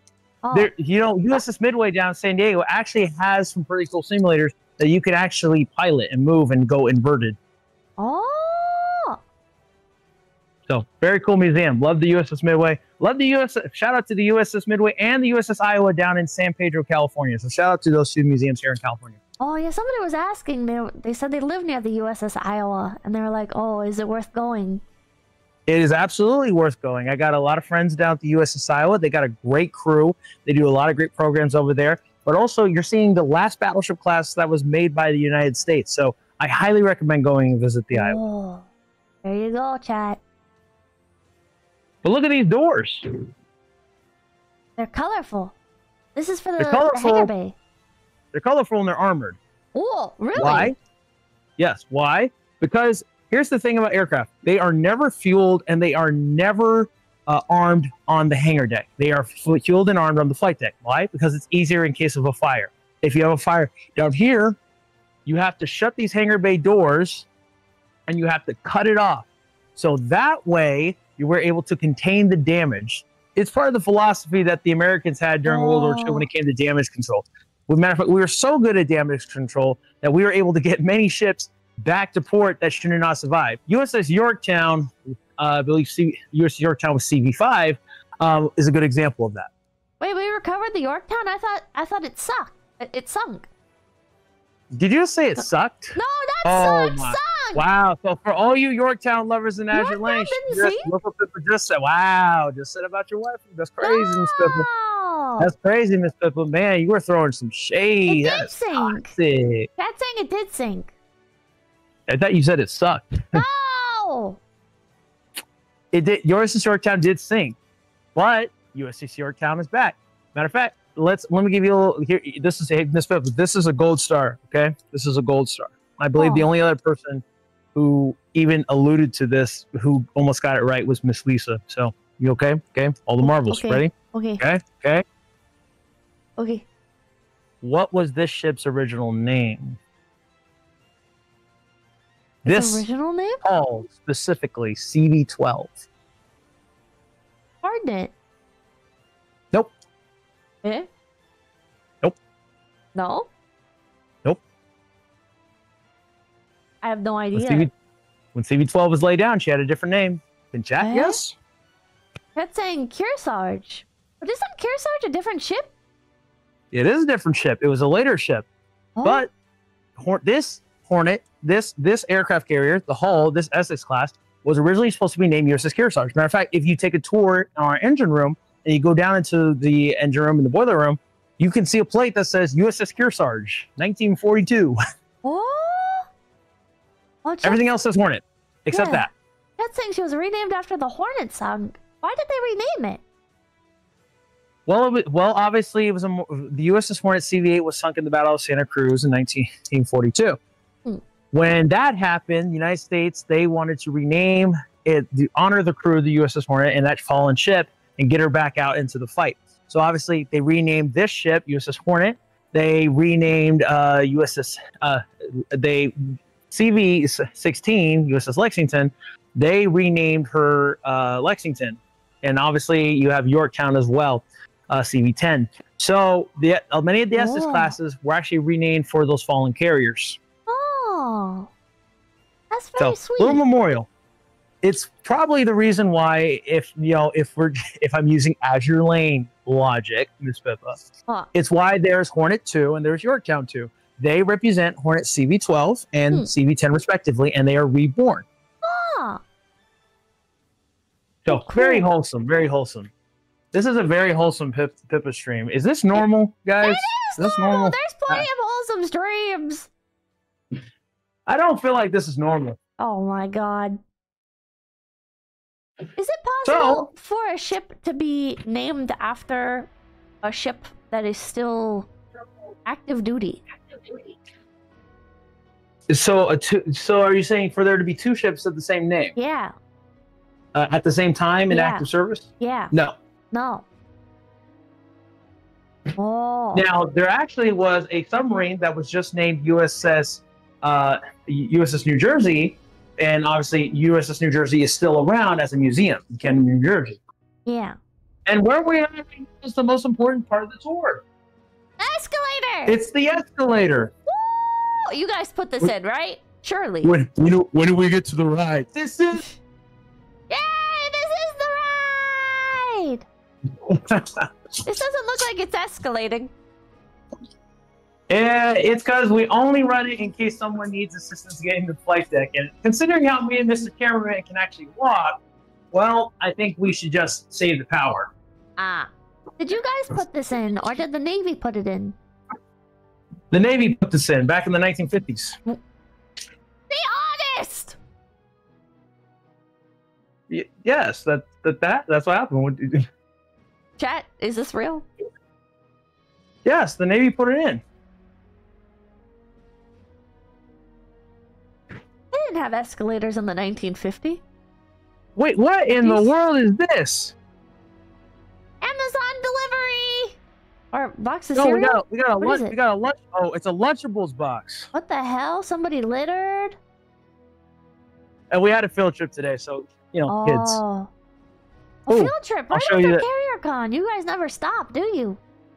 No, ma'am. Oh, how many field trips do you guys do a year? In a year? Yeah. Over 200. That's like sometimes almost a field trip a day! Just about. Oh my god! Sometimes multiple field trips in a day. Sometimes they'll have kindergartners in the morning, and sometimes they'll have high school in the afternoon. Oh. We have a very good education department. Oh my god. So we'll take it slow here, but welcome to the flight deck. Wow, it's so pretty up here! What a beautiful time of day. Oh, what is that across the water? Is that, what is that? What that is? The city. Is it a city? That's San Francisco. That's San Francisco. Oh. I lost my heart in San Francisco. Anyway. Jesus Christ. What? Keep walking. It's a great song. Why are you a hater, man? You a hater. I'm not a hater. You a hater. I'm not a hater. That's not very skibbity of you, Miss. Oh my god. That's not very demure. Is that the F11? Oh my god. Is that the F11? That it's not the F11. No. What is that? The A4 Skyhawk. The Skyhawk. Oh. And I love this aircraft. I really do. In fact, we have a docent here named Mr. Alan Cartwright. If you came to CarrierCon, he was actually here on the flight deck. He was wearing a jacket with a lot of patches. He flew over 400 combat missions in Vietnam and 400 landings on carriers. Holy shit. So he's kind of a certified badass, I would say. 400. That had to have been like, he just kept signing up for that shit. He was like, send me back in. I'm ready to go again. Yeah, basically he was a hell diver. Oh. But no, Mr. Cartwright's really great. He was a docent who trained me, and I love Mr. Cartwright. He's a great man. Hell yeah. So, we're on the aircraft carrier, but you may be wondering, how do we launch aircraft? Chat, how do we launch aircraft off a deck? I'm sure a lot of you know. You turn it on, and then you start driving it, and then you engage for takeoff. That's a pretty good outline. So let's go by that outline, Miss Pippa. Okay. When the aircraft turns on, right, and they bring it up here, you have a lot of thrust that's generating. So you have a jet blast deflection barricade that's dispersing all the thrust that's going off the deck. You don't want to blow off your crew members. Yeah. But when it's in position here, and it's getting ready to take off, and we'll talk about how it's pulled, do you think it's giving full power, half power, or no power? Full power! Huh? Full power! You're absolutely right, Miss Pippa. Woo! But how does that, well, why is that so? Well, you have a torsion bar. Torsion bar. Torsion bars Torsion bar. are not used today.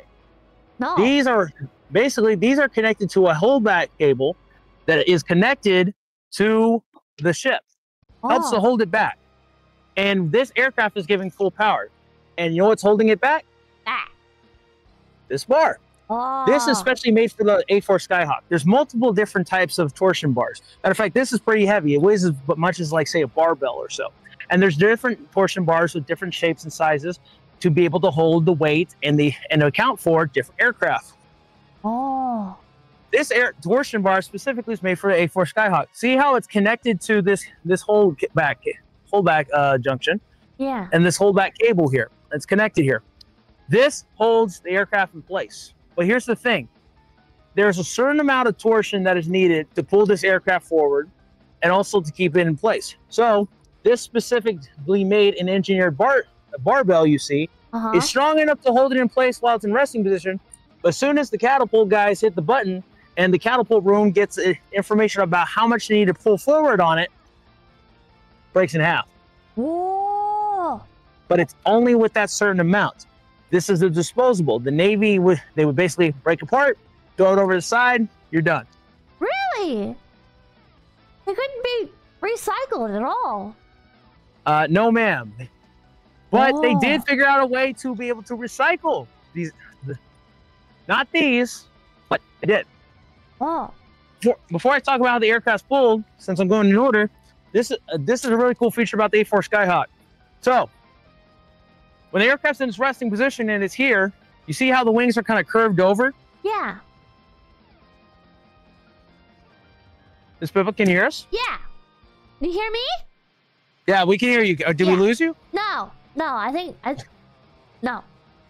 Okay. So, Miss Pippa, you see right here, the wings are curved over. What do you think happens if there's more surface area pressing against the wings?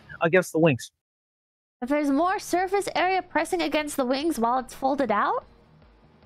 Yes. So you see how it's folded out? It's creating more surface area.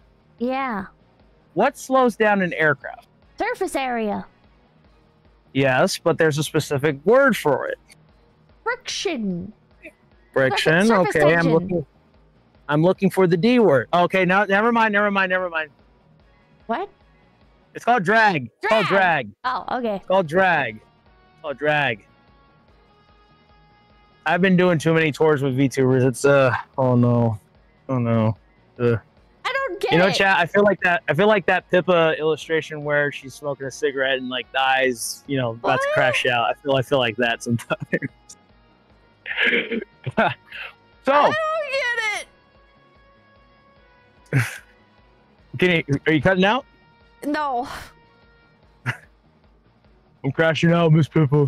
Anyways, but it will create drag. So the surface area will be pulled over here.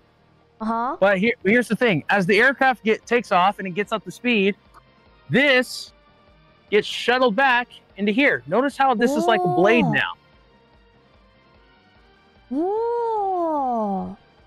But as the aircraft would be coming in for a landing, this portion of the wing would fold back over to be able to slow the aircraft down and create more stability. Then that didn't like mess with like the pilot's like landing at all? No, it didn't. It actually made their landing easier. Really? And here's the thing: this is not controlled by the pilot. This is naturally done. Oh, really? This has no hydraulics. It's basically like it inserts. So when it pushes up, pushed by the wind. As it slows down, falls back down. Oh, that's so cool. Huh. I'm surprised it doesn't make it like more how's the aircraft unwieldy. pulled to take off? Sorry, what was that, Miss Pitbull? Oh, I was saying I'm surprised it didn't like make it unwieldy to fly. Nope. Oh. Matter of fact, Mr. Alan Carey says the A4 Skyhawk was his favorite aircraft. Oh. So, how's the aircraft pulled? Well, you have the shuttle system. This shuttle is connected to the hydraulic catapults. Or it had hydraulic catapults, not steam.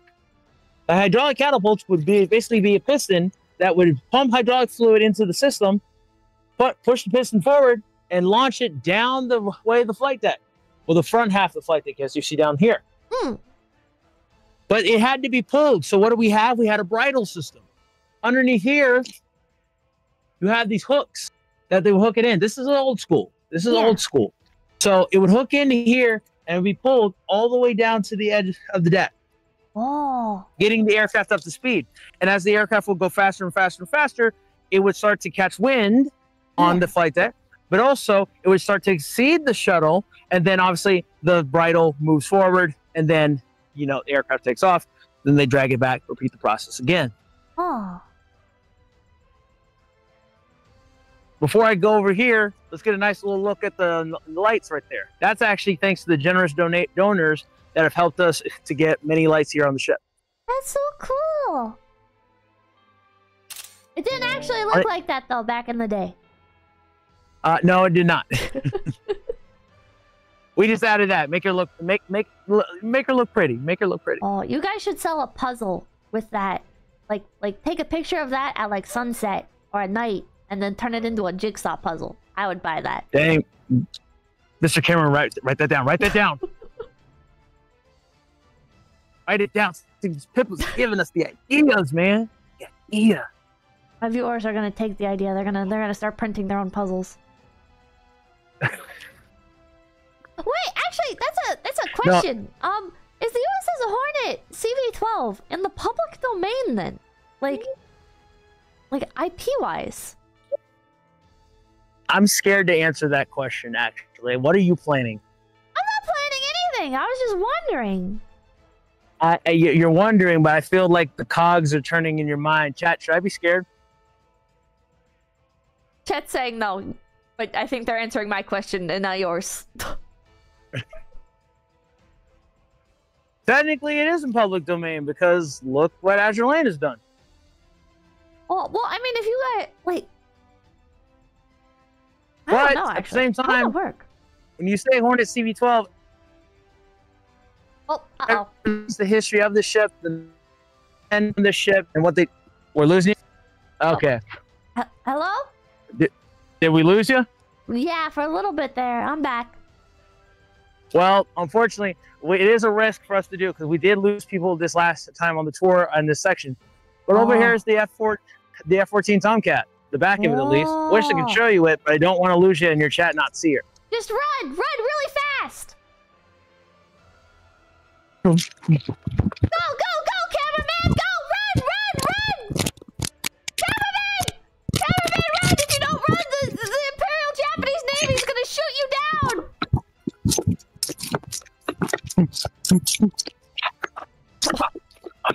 Oh my god, you just got lapped, cameraman. Is that in there? Well, let's try. Oh. Why did I just run a lap? Why did you run a lap? You know why? Why? Because I'm a superstar. I'm in the honest. I think you should jump into the ocean. Wait, have you guys ever had anybody jump off the side? Like during tours or anything? Nope. Really? We have a fence. Yeah. I think people would like jump it. Check out some of the guns we got right here. Oh. That is the 127mm dual purpose gun. Massive. Why do you think it was called dual purpose?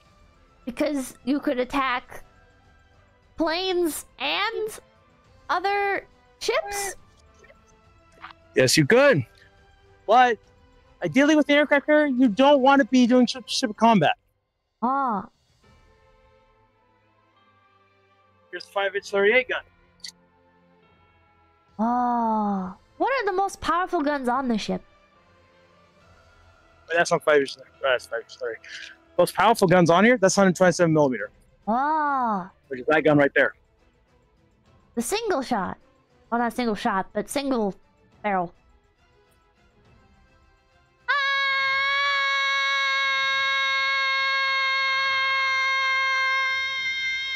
Hey. Hello? Wow, as soon as Mr. Cameron starts getting near here. It's cursed, man. So close to the Tomcat. Yeah, you guys will never get to see. Oh, chat, what's up with the paint job? Is that a skeleton with angel wings flying down with a scythe?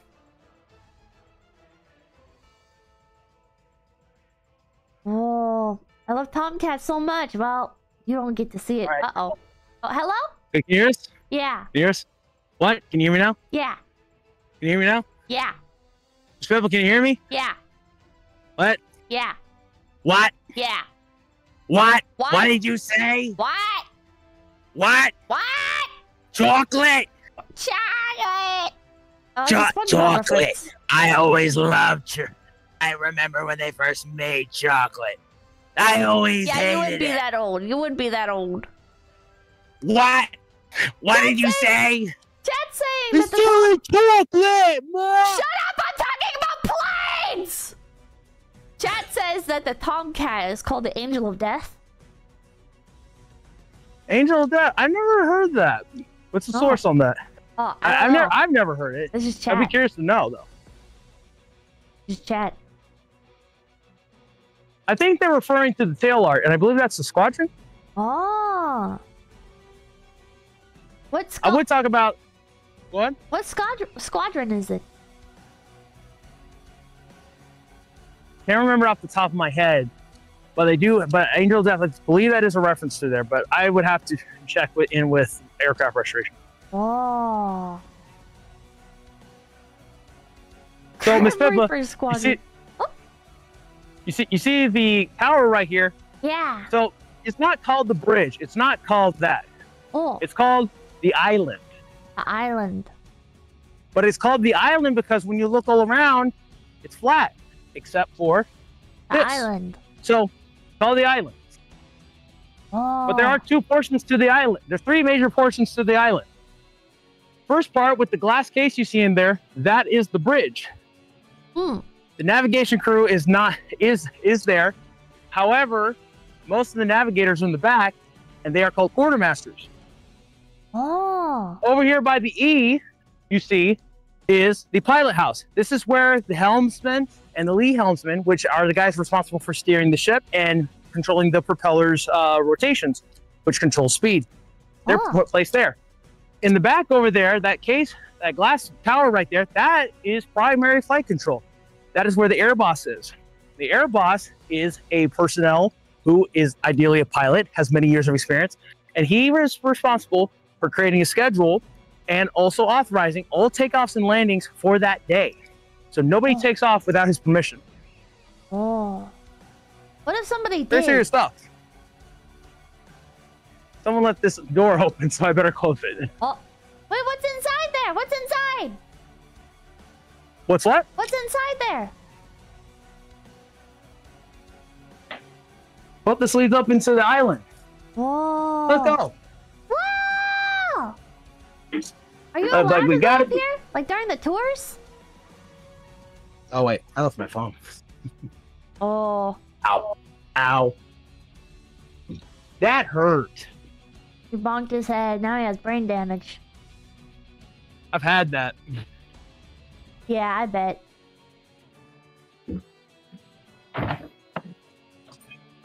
Oh. Yeah, you know, accept it. You left your phone in here? Well, I put this case here. Eh? What's in there? Oh. This is where pilots will come to lounge before they would go out. If I can find the light. Authorized personnel only. Oh. Oh. TV period accurate, I assume. Not necessarily. No. We might lose connection up in the island actually. But I'll make sure to send you some pictures. Why is there a new TV in there? Well, we usually play videos in there talking about resting gear cables and landings. Ah. So that's something typically we do. I want to retrace my step over here. Are there questions I can answer? Oh, chat, do you have any questions? I have a question. Do you guys ever do like Halloween, like ghost tours and stuff? We do. We actually have a lot of sports that we do here, and they're called history mystery. So we actually have a lot of paranormal investigations, and you can take a tour here and be able to do that paranormal investigation. Oh. That's asking if the Hornet is still seaworthy. No, she is not. Unfortunately, we are not seaworthy because it's recommended every 10 years that a museum ship goes to dry dock. Hornet has been to dry dock since 1960s. Ah. Yeah, not good. But it's through the support of donors like you that hopefully someday we will be able to go do those repairs. Oh, is that a goal of the USS Hornet? As of right now, it is a long-term goal, but it's not an immediate goal, an immediate need that we have to do right now. But it is a goal that we would like to do. Why would you guys like to do that? Would you consider actually going out on sea? Yes, ma'am. Oh. Oh, could you guys do like a cruise tour or something? What was that? Could you guys do like a cruise tour? If we could go out to sea, I'm sure we very much would. But that is going to require a lot of work. Oh. Did you lose your phone? Huh? Did you lose your phone? Yeah, I lost my phone. I lost my phone. Quick, Hey, let's find it. Huh? Mr. Camera, do you remember where I put my phone? I don't know where you put your phone. By the Tomcat? Oh? Why did I lose my phone by the Tomcat? That's saying womp womp. They're making fun of me right now, chat. Yeah. Did it fall out of your I'm pocket sorry, or did you put it I down? lost my phone. Huh? Did it fall out of your pocket or did you put it down? Mine fell out of my pocket. Oh. I don't remember putting it down. Oh, But anyways, while we're doing that, are there any questions I can answer? Oh, any more questions, chat? Any more questions? Are newer ships more comfortable for the vertically challenged? For the vertically challenged, I would say ships have gotten bigger on 100%. Oh. Oh, we're in the danger zone. Uh-oh. Do they serve food on the tours? We maybe do that lap. Ah. And I found. Why is him blaming me the only message that gets through the shitty I hear connection? you. I'm all the way over here. Ah! Ah! Ah! Ah! Cameraman, it's just you and me. I can't hear you, sir. If you're talking ship. Cameraman, Ship. are you It's the able to ship. speak? Are you mute? No, Like for real? I'm not muted. Not you, the cameraman. Did the cameraman like get in like a car accident and lose his vocal cords? What the f? Say hi, Mr. Cameraman. I said hi. Wow. So he's That's not. messed up, Miss He's not medically Phil. mute. That's messed up. That's messed up. I'm just being Is that a ignored. drone? Drone. There's a drone up there. A drone. Is it one of the viewers? Maybe. That's not one of mine. Hi! Bye! Oh, That Chinese is random. spy. That makes sense. What? It's a Chinese spy. They want to learn Why would about the our Chinese technology. be spying on a World War II aircraft carrier? They want to learn about our technology. This is not. I mean, yes, it's our technology, but it's old technology. They're historians. That's not how that works. Yeah, it is. No, it's not. It is. I shouldn't argue with Miss Pippa. You have a shouldn't. degree in wombology. Yeah. What? I wumbo, you wumbo, Man, he, she wumbo. I can tell SpongeBob wombology. SquarePants is your special interest. Jesus Christ. Hey, Miss Pippa. What? You like USS Hornet, don't you, Pippa? Oh my god. Are we going up to the bridge now? Yes, we can go up to the bridge now. Yay! I think you're the only streamer I've taken. Because I didn't know if we had Wi-Fi here, but it's worth a try. But I think you're the only one who's going to see the bridge. Ooh, if it works. Cameraman, wait a moment while I turn on these lights for you. Cameraman is scared. I like to imagine cameraman is a cute girl. Hey, he got a cute. Oh, that's kind of a gay, cute bro. I guess this is a And- naval ship. And Oh, it's so pretty. Uh-oh. Uh-oh. I don't Did we lose suppose you it? have a mobile hotspot. Oh, it's still going. It's still going. we got G's. We lost Wi-Fi. Mobile hotspot me! Nope. Ah! Well, you got farther than most, Miss Pippa. Is there anything that... Is it... Oh, it's cut out again. The Chinese drone got him. That's so sad. I can't believe the Chinese drone shot down the USS Hornet CV-12.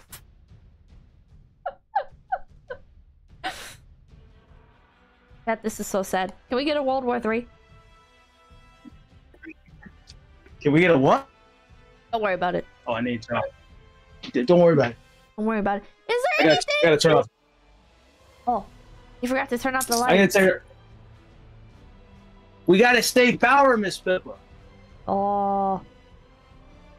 That expensive to keep the ship going, eh?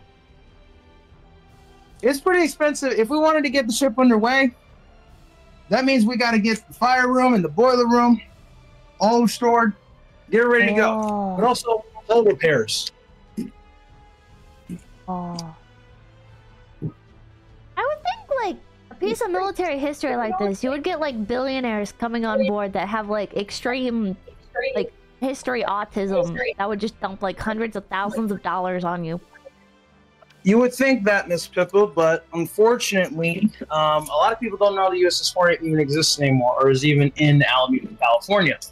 Oh. You guys need better marketing. We are trying. But that's why we work with you, Miss Pippa, because you're helping us to tell people about the Hornet. Yay! Okay, are there any more questions? Oh, any more questions, chat? Oh, do you have any plushies that are shaped like the USS Hornet? No, but that's a great, man, hey, write that down. That's a great idea. Second idea. That's what they do at the airports. You go to the airport and you can get like a plushie of the plane. Man, we should do that. You guys Cameron, should write do that that. down. We should do that. We should definitely do that. Okay. How many ships do you own in Azure Lane, they're asking? I don't know what that has to do with the Hornet. I had, well, last time I played, which is about, I think a year and a half ago, or a year ago, one of those, I had an 89% collection rate. Oh, that's pretty good. That's pretty good. But I stopped playing, so, you know, it's, yeah. Hmm. All right, but let's go down below. Well, wait, why do they use hydraulic instead of steam? It's the technology that was available at the time. Ah. Oh, but let me ask you this question. If we were on the flight deck, I forgot to ask you. Huh. What is the deck of the USS Hornet, the flight deck? What is it made out of? Wood.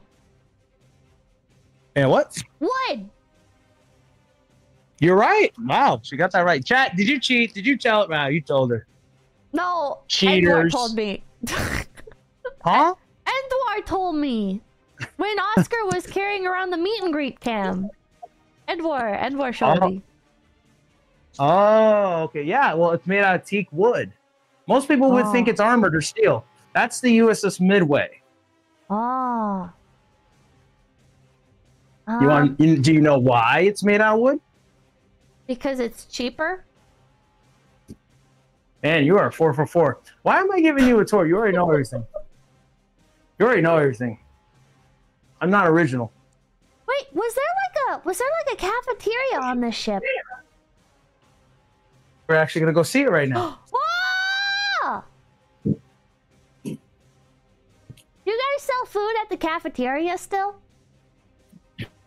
You know, we do with our liverboard program we have, because we actually have a program where you can come stay the night in the ship, and you can actually have a overnight ship tour, and you can eat and you can sleep here. That's actually an experience we have here. So yeah, we have actual people come eat on the mess deck. When do you guys offer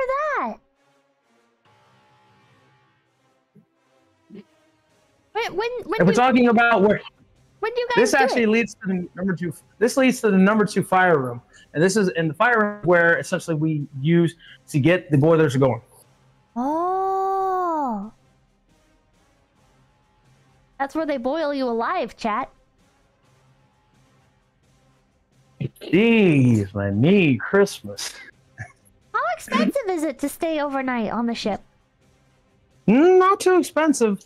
I can't think of the price off the top of my head because it does vary, but I do believe you can tag along on various tours because there are a lot of kids groups and scout groups that come aboard and stay at the ship, and there are people who have special groups that come together to be able to do those liverboard things. But I believe there has to be a minimum number of people for us to do a liverboard. Oh, chat was saying it was $80 for CarrierCon. That's cheaper than a hotel. So if you want to go to CarrierCon and you want a place to crash that night and go to Oshi on deck next year and see Pippa again, hopefully, you can go and do that. Why is this on? You got the machine shop right here. Oh, is this still used? Take a look. Yep, all this equipment still works. Whoa. This is where we do a lot of our repair of our equipment here, all here on the ship. Whoa. That's insane. That's insane. Basically, this is your mini workshop. How does somebody like get to using this kind of equipment? Like, is it people that served on the ship back in the day that are just like keeping at it, or is it like something people go to school for? Or like... Well, if you have any engineering skills or you're good with tools, you can learn how to use it. But typically, it's not just people who. Oh no, it's cutting out. So are we cutting out here? Yeah, cutting out. Oh, yeah, that's bad. Because I had something I wanted to show you, though. Oh. Here's our puke drawer. Anyways. Ew. Hey. That's not even a drawer. It's a box with a lid on it. Yeah, well, in the Navy, it's a drawer. We'll take what we can get. Is that all old equipment? Or is there like some newer stuff in there as well? We have some newer stuff in here. Okay. Sorry, I'm trying to find the light switch. Someone turned them on. The ghost. The ghosties did it. Yeah.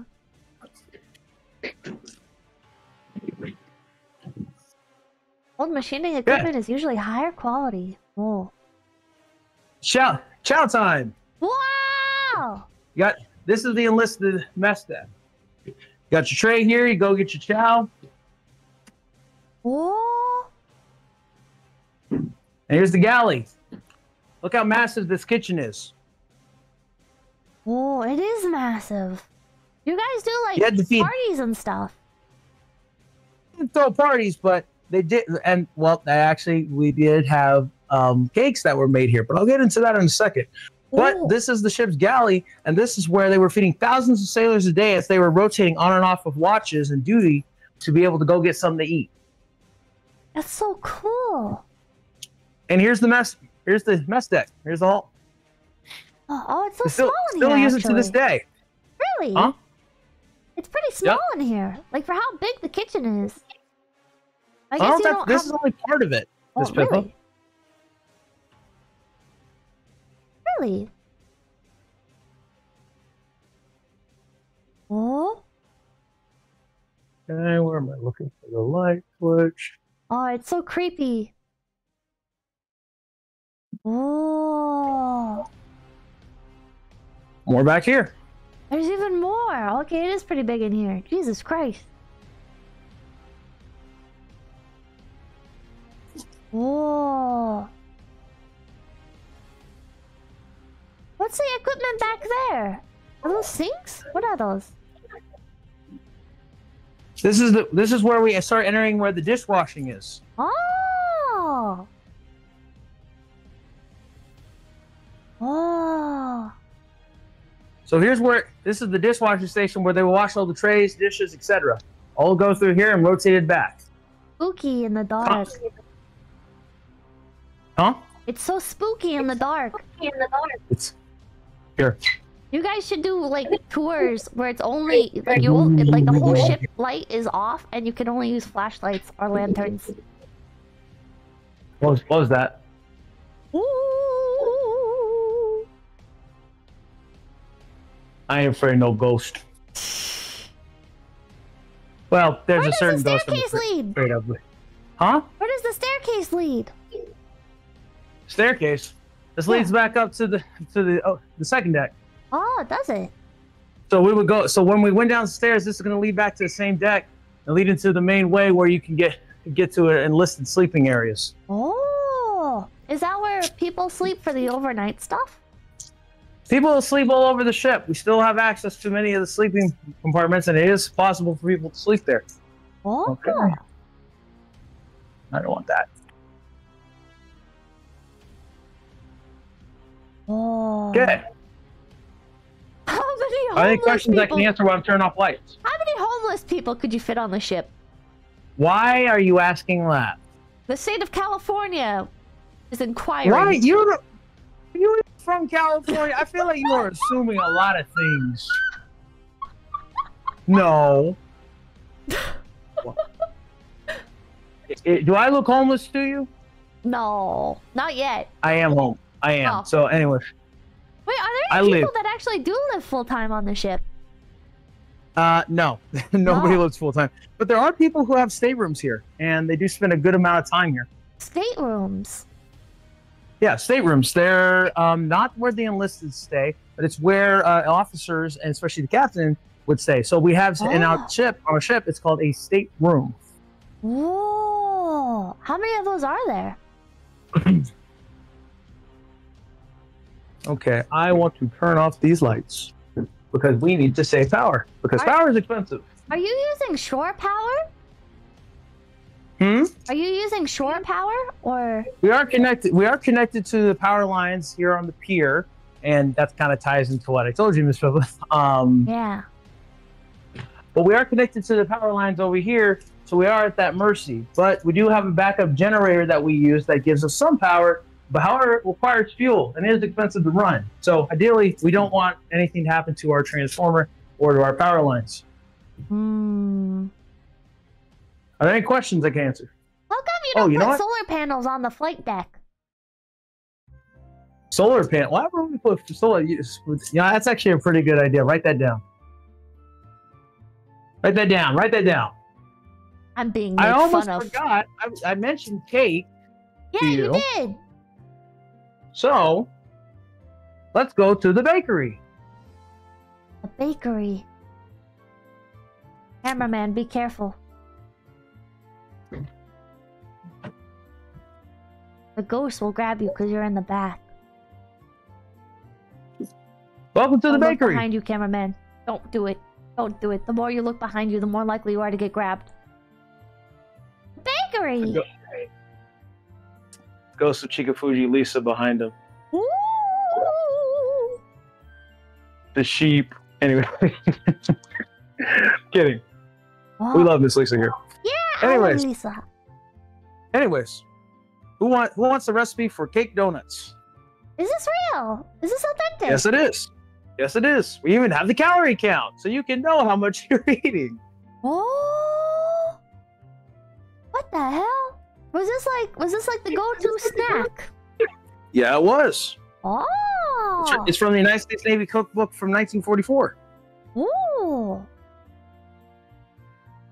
But you have these massive ovens here because they were constantly making bread, cooked pastries, and whatnot. Love the donuts. But they also would make cakes here and serve them, especially on special occasions, whether it was a celebration or it was the captain's birthday. They would do that here. So, matter of fact, I think they have an image of them working on some of these large cakes. Matter of fact, wait, here's a cake of Hornet coming in when they were celebrating coming into San Francisco after a tour of duty. Look how massive this cake is. That whole thing is a cake? That's not a table? That's a cake. They would give it to the crew. Oh my god. Oh wait, you can see the Golden Gate Bridge and like the different landforms. So see right here, that's the edge, and it goes all the way down here.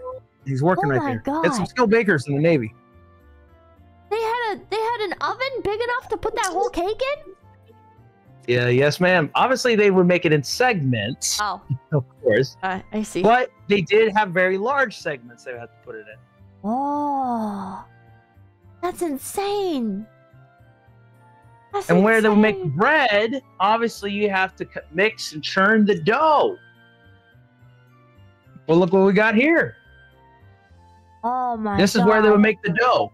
What if So you I guess put you know somebody's this. head in there? Why are you so violent? That's so fucked We're up. That would talking just about like bacon and cake and cookies, and you are talking about violence. You woke up and chose violence today. what if somebody like was there like an auto stop mechanism or whatever if someone did get their arm in there? No, someone's dying in there, Miss Pippa. Has anyone died in there? I don't know. You don't know? That seems like an important piece of history to use for No, marketing. if we had a fatality in there. Yeah, I want to know if there was a fatality.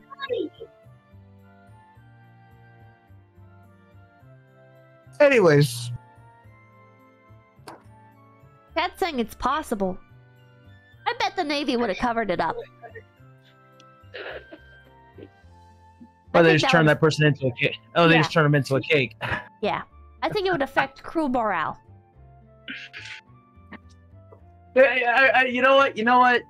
People make very bad decisions sometimes, so I don't have a lot of doubt that somebody may have stuck their head in there. What if somebody what if like the ship like rocked or something or get hit by a torp and then like they stumbled forward into it and the arm got caught? Then that's gonna be some pretty sour bread. Ha ha. Ha ha. No, bad joke. Right, I see. The cake is people. Where's Hey, the Miss Pippa. movie theater? Huh. The movie theater? Yeah. So I would show you the theater, show what you've been fighting for here, but I unfortunately do not have the key. That actually is to our institutional development director, and she would have opened it up during CarrierCon, but they were concerned about safety because one of the things we're doing in there is trying to restore that area so it is safe for the public to go into. So if I had the key, I would go show you, but I can actually send you pictures, Miss Pippa. Okay, yeah. Next opportunity I get, promise. Oh. Why And why did it double click? why is it dangerous in there? It's mainly dangerous because some of the piping in there, but also a lot of the ground is messed up inside. But also some of the area we have to test for structural integrity. And if there are issues with structural integrity, we have to go in and make those repairs. Have you had any issues with structural integrity in other parts of the ship? Yes, we have. And there are areas that we have to keep restricted to the public. Oh, like where? Can I see those? Why you okay? So whoa. So you talking about people dying in the bakery? You're asking about fatalities. Then you're like, hey, Mr. Chorgate, let's go to the spot where you could die. Yeah. How are you going to explain that to my mother? She'll watch the VOD. Wow, using my mama for views. That's crazy. That's crazy. I mean, it'll be there. It'll be available. Your final words and everything. She'll see it all. Unless the Wi-Fi cuts out, in which case, well. Wow. I guess we leave this light on.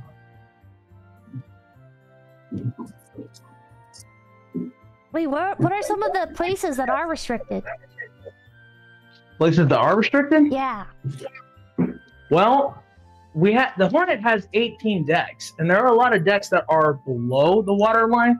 Some of those decks have not been authorized by the safety department to use. Oh. Yes, we have there. I want to see. Why are you trying to get me to go into depth? Why are you trying to get? What are you doing? What's your play? 18 decks. Doesn't that mean this is a technically 18-story building? I guess you could say that. Oh. Left us unlocked. I'm just doing my due diligence and turning off our lights because the more power you use, the harder it is to save money. What's that room? This is the research library. Oh. So we have our own research library with an assortment of books and memoirs. Especially here, this is where we store it, of different sailors. Ooh, like first-hand accounts and stuff. Welcome to the 𝐒𝐿𝐢. The what? You can't say that. The 𝐒𝐿𝐢. Why can't I say 𝐒𝐿𝐢? Oh, 𝐒𝐿𝐢. Okay. What did you think I said? I thought you were calling it gay. What? Oh my gosh. Oh. It is the Navy. No. What's the 𝐒𝐿𝐢?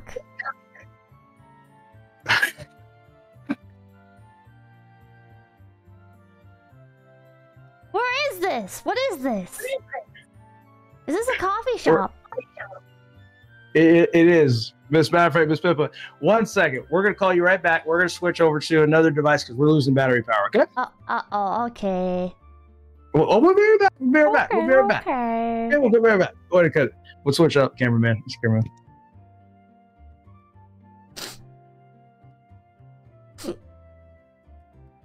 The state of California came and shut it down. They were like, you can't call it gay. Close to 25K. We are close to 25K. We are close. I don't know if 25K is gonna happen. I was very surprised. The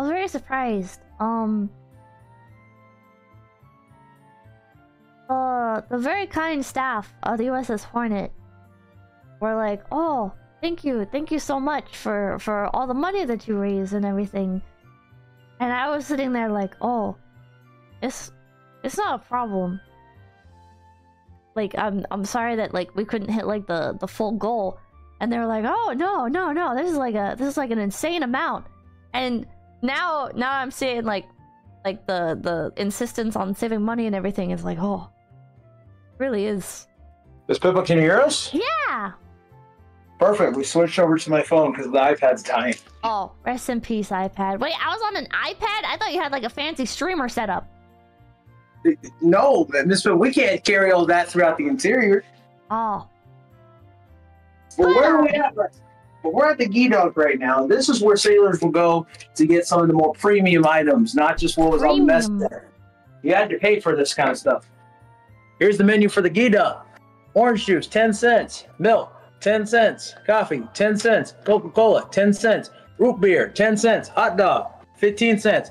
Hamburger, 25 cents. With cheese, Mr. Squidward, with cheese. Patty melt, 25 cents. Spam sandwich, 20 cents. With cheese, Mr. Squidward, with cheese. Candy bar, 10 cents. Root beer float, 20 cents. Ice cream, 10 cents. Milkshake, 20 cents.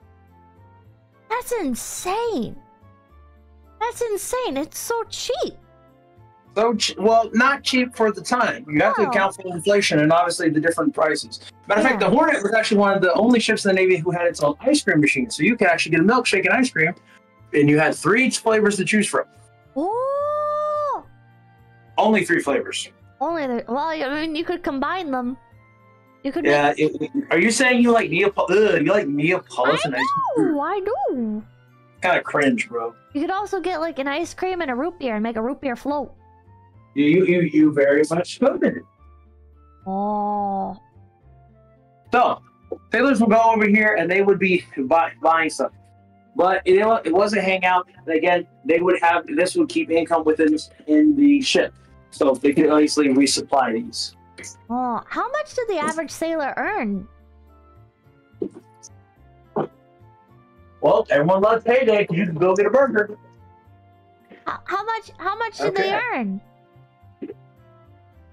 Oh my god. Adjusted for inflation, 30 cents in 1942 is equal to $6.11 in 2025.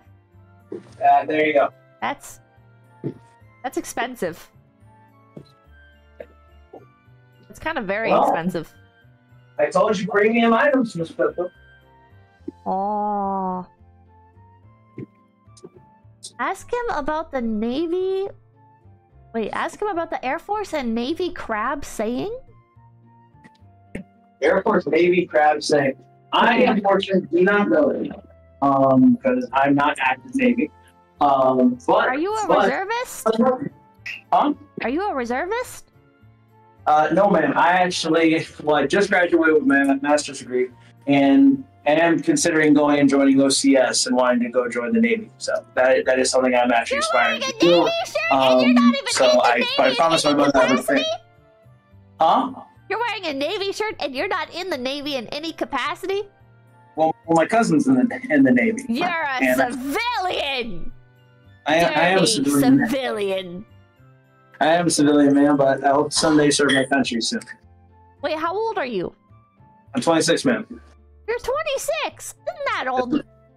That old to be joining the Navy? No, I guess so, but I wanted to finish my college degrees and obviously go in as an officer. Oh, you were joining the ROTC. I was on the ROTC. I played collegiate sports, so didn't get to do our ROTC, unfortunately. Oh, man, so you don't even get to join as an officer. No, you can join as an officer in this, but because I have a 4-year degree, I am eligible to go to OCS. Oh, I don't know what OCS is. It's officer candidates. If you have a 4-year degree, you are eligible to become an officer. Oh. Huh. Okay. So, what's your degree in? My degree is in media studies and marketing, and my master's degree is in film production and development. So, someday what an unfortunate combination. You're going to be making propaganda. I guess so. Can you bring back the video game ads? The video game ads? The video game ads when the military was like, upgrade your gaming station. Join the military today. Bring those back. It's kind of cringe, Kino.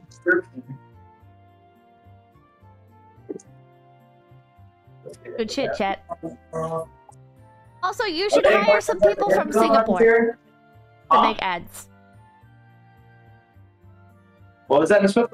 Hire the people from Singapore to make ads because the Singapore military makes really good ads. Really? Yeah, the U.S. Navy ads suck right now. Yeah, you gotta send me some of these ads. What? Halo 3 marketing. Yeah, Halo 3 marketing. Are those Ritz crackers? Nah, I'm more into Halo Reach marketing. Ritz crackers? What? How does Ritz crackers like have like a stake in the government or something? Why are there Ritz crackers? Ritz crackers have a stake against the government? Yeah, well, there's Ritz crackers here, and I went to the Google headquarters in New York, and they had like an entire like wing of the HQ like dedicated to Ritz crackers. That is kind of smart, actually. Yeah, Nabisco. Pretty good. Why do they do it? It's a conspiracy. I think there's a conspiracy going on. Oh, Where The one part I would say here on the ship, especially when you're giving tours, is remembering where all the intricate light switches are, because you have a lot of different. Oh. But We'll find it eventually. Eventually. But right now, we're in one of the storage areas where we keep the bombs. Yeah! We want to go see explosives. Yeah! Oh, how long Hey, is Chad, the average tour? Great idea. Let's just get a tip of all the bombs. Yeah, give me bombs, give me bombs. How long is the average tour? How long is it? Yeah. How long you want this to be? Well, no, like when a viewer, for example, goes to the museum and they go on a tour, how long would they expect the tour to be? Well, that depends on the docent, actually. Some docents will get you out with the regular tour time, which is about an hour. And if you're lucky to get some docents, they'll take about 2. Oh! Can you pick your docent? Ooh, bomb! This is a 127mm dual-purpose shell. We saw this is the actual bullet, not the casing with the gunpowder. This is what they would load into the 127mm shell. It's I would say it's about 90 pounds. 90 pounds! Don't want to break it. Oh. This is 500 pound World War II bomb right here. Hydrogen bomb? It's a 500 pound bomb. Oh. 500 pound. You're obsessed with nukes, aren't you? No. Should we give Peppa weapons of mass destruction? Yeah. Okay, you just said you're not obsessed with nukes. Wow, the duality. What, man? What is that? What is the big one? The torpedo. This isn't a torpedo. It's not? It's an unguided bomb. However, when they would drop these bombs, they had these flaps that would help to steer them into the area which the reticle was aiming when they dropped them at the time. So that's where you have these flaps right here. Oh, so the planes drop it. But also, you had practice bombs. This is an example of a practice bomb the Navy would use to be able to train pilots to do their practice bombs. They'd fill it with water and sand to be able to emulate the characteristics of an actual explosive weapon. This is how you save munitions. Oh. 50 cal gun you would actually see on the F-8 Crusader. Ooh. Sorry, not 50 cal, 40mm. 40mm. And this is an example of the different shells you would see. What do the different paint colors mean? I do not know. I can't tell you. Oh. Did they actually paint them? It is part of the exhibit, and they did, and I believe they had certain shells to practice. Oh. Doesn't know it. What was live ammunition and not. Oh, different components. But we're going to one of the most important rooms here in the ship. Aw.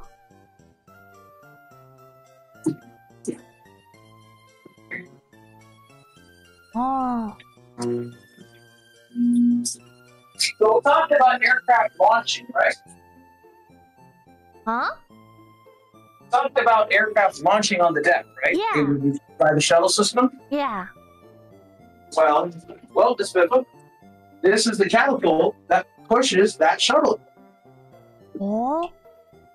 So, Mr. Cameraman, you go look over down there. This room was extremely loud, and this piston was constantly pushing forward as it was launching those aircraft. So the deck is right above us? It's not right above us. There's a series of hydraulics that are interconnected that connect to the shuttle system above, but we are several decks below the flight deck. Oh. That's crazy. How does it work? But how does it work? Obviously, you have the wire system that's connected to this middle mechanism. Look familiar? It is on there. As the aircraft is pulled forward, this system punches forward at high speed as it comes full of hydraulic fluid to launch the aircraft off the deck. And as it pulls, it helps get it up to speed. Then we retract it, wind it back up again and build that tension, and then get ready for another takeoff. Oh. But I have this question for everyone: who wants a drink? You got I want to drink hydraulic you got fluid. vodka, Oh. you got rum, you got gin, and you've got good old-fashioned beer. Wait, why are these in here? This is where the hydraulic fluid is kept. And it's all pumped through these pipes to create different mixtures. They're pumped into the port cap. What? I don't get it. Hydraulic fluid is what helps move the piston that helps launch the aircraft. Yeah, and it's made of vodka? Hydraulic fluid is poured into here. And they're different. Wow, I say alcohol, and that's what I was thinking for a minute. It says vodka on it, bro. What is it? Oh, it's a joke. It's a joke. It's a joke. It's fun. It's a joke. Okay. What's the joke about port cat? What does that mean? We're on the port side of the ship, so it's called a port catapult. Port catapult. Oh. That's funny. Number 2 catapult. I wonder who painted the cat. That was actually a volunteer of ours. Oh, it's not from the good old days. Well, it was there, however, it was in rough condition, so a volunteer did restore that paintwork and did a lot of detail. Oh, okay. But they had to, through different dials, and obviously the machinery down here, there would be a control panel that's up in the flight deck. Oh. That would tell the crew down here from a control panel up top, hey, we need to be at first ready.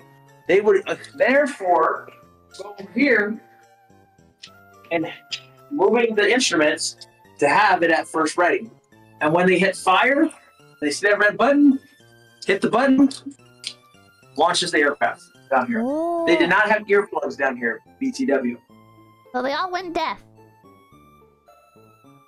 They didn't go deaf, but it is a reason why probably my great-grandfather didn't hear me too well. Oh. That's so So I guess you crazy. could say, what? Why did you say Oh. chocolate? What's about your experiment? Oh, wait. Right there. Are there any questions I think that's for while I turn off these lights? Chat, do you have any questions? Chat, stop spamming chocolate. Was there any graffiti from the active years found during the renovations?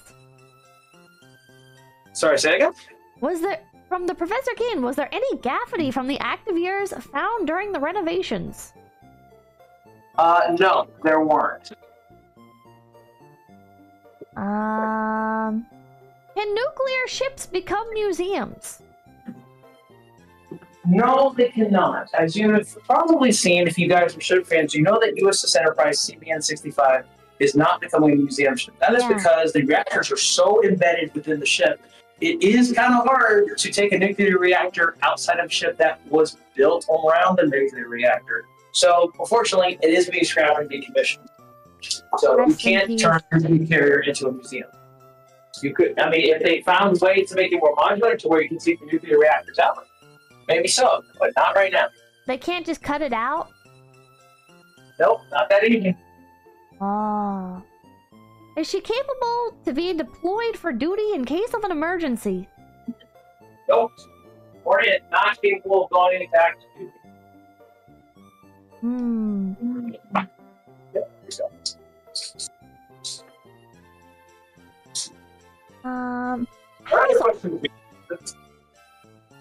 How is Hornet's condition compared to Texas?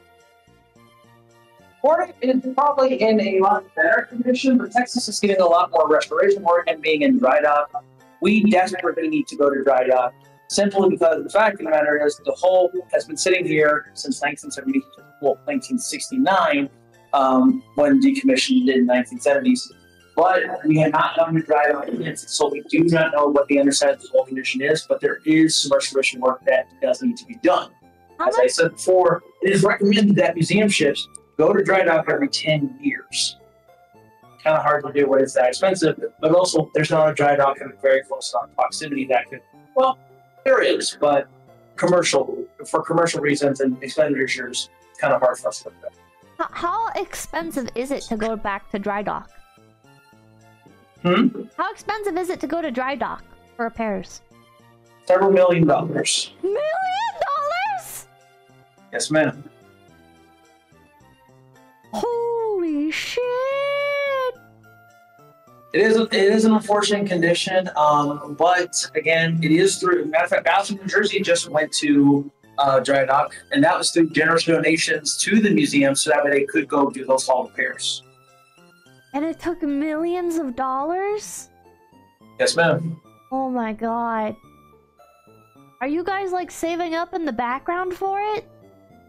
Unfortunately, Miss Pippa, we do have to work very hard to stay afloat. And it is something we wish we could, but there are a lot of expenses. So, for example, just being transparent, when COVID hit, we were hurting very much financially. And this, I saw, when I first discovered the Hornet, I saw the GoFundMe page.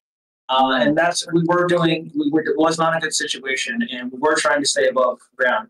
But due to the efforts of many volunteers giving their time, finding a way to stay open during COVID, and obviously the generous donations by our donors, and obviously viewers like you guys caring about places like this, we were able to stay afloat. But it is still a long road. Well, how much does it cost, like, a year to keep the USS Hornet in operation? And it covered a year. I couldn't give it really depends on the situation. When things break down, there's unexpected costs. There have been cases where we have unexpected costs, whether it was loss of power or something where we had to really spend money to be able to get that repaired so we could open as a museum. So it is an undertaking, but it is something our crew is very committed to keeping commitment to, but also sacrificing the necessary to be able to have this museum be around. Oh, that's so sad. You would think that like there'd be more of a, I don't know, like a government system in place to keep stuff like this going. Unfortunately, Ms. Pippa, the government, there are grants for museums that museums can apply for. However, the government does not fund museumships. It is not a priority. That's sad. That's so fucked up. It is sad, Ms. Pippa, but, I like to believe that there are good people like you and your viewers who care about places like this, who are willing to help us stay afloat. And something as little as $2 can go a long way. You see people like Miss Debbie, places like the Hornet matter to them. And as the next generation of people, it's our job and our duty to keep that memory of Debbie's father and Miss Debbie's love for the ship alive by helping to take the reins and keep it around. Oh. And that's spamming with the heart emojis. But Ms. Pippa, you are making a difference with what you're doing here. And what you've done this past weekend, I think I do speak for the museum when I do say you have our deepest, sincerest gratitude for your generosity and taking the time to do that. So thank you very much. Of course. I hope. Man, this got real sad. I hope the Hornet can stay around forever. Is it like? I hope so too. Is it like a potential like danger to the ship not going back to dry dock? It could be a factor in the future, yes. Oh. But we will do our absolute best to make sure the Hornet does stay around. So. Well, thank you guys for keeping the Hornet going. Well, no, thank you, Ms. Pippa. Thank you to everyone who's watching, and thanks to everyone who's given in the fundraiser. What you do, though it may be small, though it may be $2, 10 cents, $100, what you do matters. And for me, as somebody who had a lot of family in the Navy, and as somebody who desires to go and serve my country in the future, places like the Hornet matter. Many of the docents here, the old guys, they mean a lot to me. And I came to the Hornet at a time in my life where I felt lost, where I didn't feel like I belonged in a lot of places. And they gave me a lot of purpose, and they gave me a lot of hope for the future, and give me the courage to want to take a step forward. And so the Hornet is a special place, as I could say. And I guess everything I've done, whether it was talking to you and Fishman about CarrierCon or whatnot, it's always been driven by the fact that I love this ship, I love the people here, and I want this place to survive. So thank you again for what you've done. CarrierCon is a small shred of what we do, but it is a big factor in getting the next generation to care about this place. Thank you guys for hosting it, and thank you for running this tour and everything. Of course, of course. It is my pleasure. So the moon kind of got dragged down. Are there any questions I can answer, though? Chat, do you have any questions? Chat's saying pat on the shoulder for you. Well, thank you. What the hell is cutting onions? Yeah, I just took the door. Mr. Where right now is the flight suit mess. This is where pilots would come and let's switch right here. Oh, can't find the light switch. But this is where pilots would come and eat before they would do their flight operations. So they would eat down here and then go directly to the flight deck. Any questions about this area specifically? Chat, do you have any questions? Also, this is you got to eat some pretty good food here. Huh? They got to eat some pretty good food here. Is this like these are like higher rank or something? And that's why they get to eat separate? Well, it's pilots. And pilots are usually commissioned officers. And they get to eat pretty much like me. Well, no wonder that guy was like, yeah, keep sending me in. I want to do 400. I want to do 400 fucking missions. Because he was a king. Mr. Cartwright did say that they had some pretty good food in flight suit sets. Does the system run on its original electrical system or something new? This is the original. Oops, just hit my head. Yeah. This is the original electrical system, Miss Pippa. We had a really good volunteer, and I think I mentioned it to you. Mr. Bennett Tabor. He is a U.S. Coast Guard man and electrician, and he's done a lot of extensive work years here aboard the Hornet to restore our electrical system and our lights. How quickly do hulls corrode? Sorry, I couldn't hear you for that. How quickly do hulls corrode? I believe it's the conditions really dictate that. But I can't give a definite answer. But I believe it is dictated by many factors such as where the ship is, what the water is, etc. So, where are we at right now? This is the wardroom. The wardroom is where the officers get to eat. They don't go to the enlisted mess. They're the special folk. Special than pilots. They're very special. They get a gold star. Wait, are they more special than pilots? Some more special than pilots. But this room would be a 5-star restaurant. You would have steak, you would have lobster, you would have some of the nicest food you can eat at sea here and serve to the officers. And it would be a white tablecloth. It would be very fancy. As a matter of fact, there's some of the fine china that would be used in the wardroom for the officers. Ooh, fine china! What the fuck?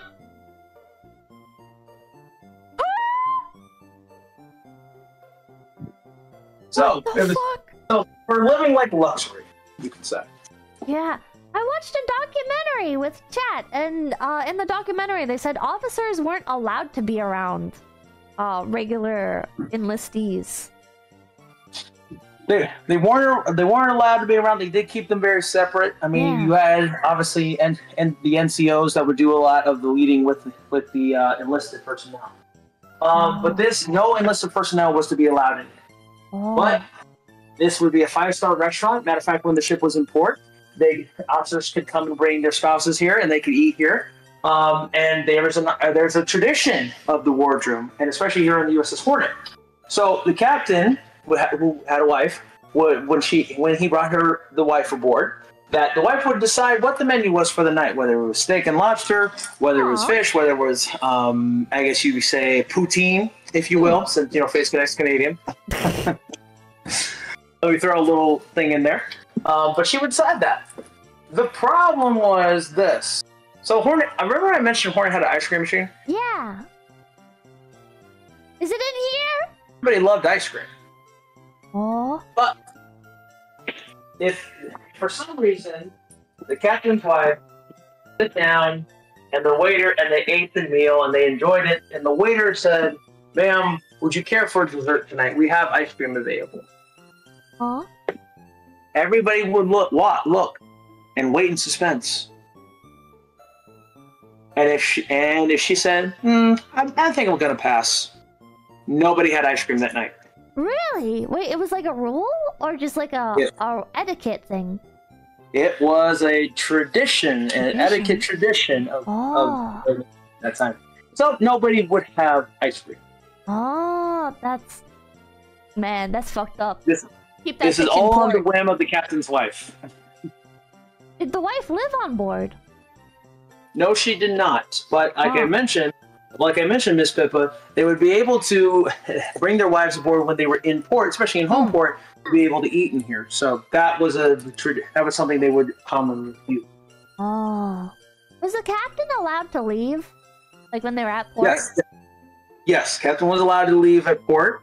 And the captain would usually has two different cabins. The captain has an at-sea cabin, which is actually in the island near the bridge because he needs to be nearby there at all times. But it also has an in-port cabin, which is below deck, and a lot nicer digs. More drawers, more storage, more larger bed. Yes, I started with drawers for a reason. Oh Anyways, my God. But the captain had two different quarters, and the admiral had a much nicer quarters because there is the admiral quarters. Oh. Any questions? Chat, do you have any questions? Also, we hit 26,000! Thank you, chat! Thank you! Wait, what? We hit 26,000! Wait, wasn't it at 20,000 when we started? It was, and now we're at 26,000. Gee, Money, Christmas. Go work, chat, go work. Oh, man, Oh, did the officers have to pay for food? No, they didn't. No. Okay, even if they wanted stuff like ice cream, they could have ice cream every night if they wanted to and not have to pay for it? I mean, unless the captain's wife decided they could have it. So, in theory, yes. Whoa.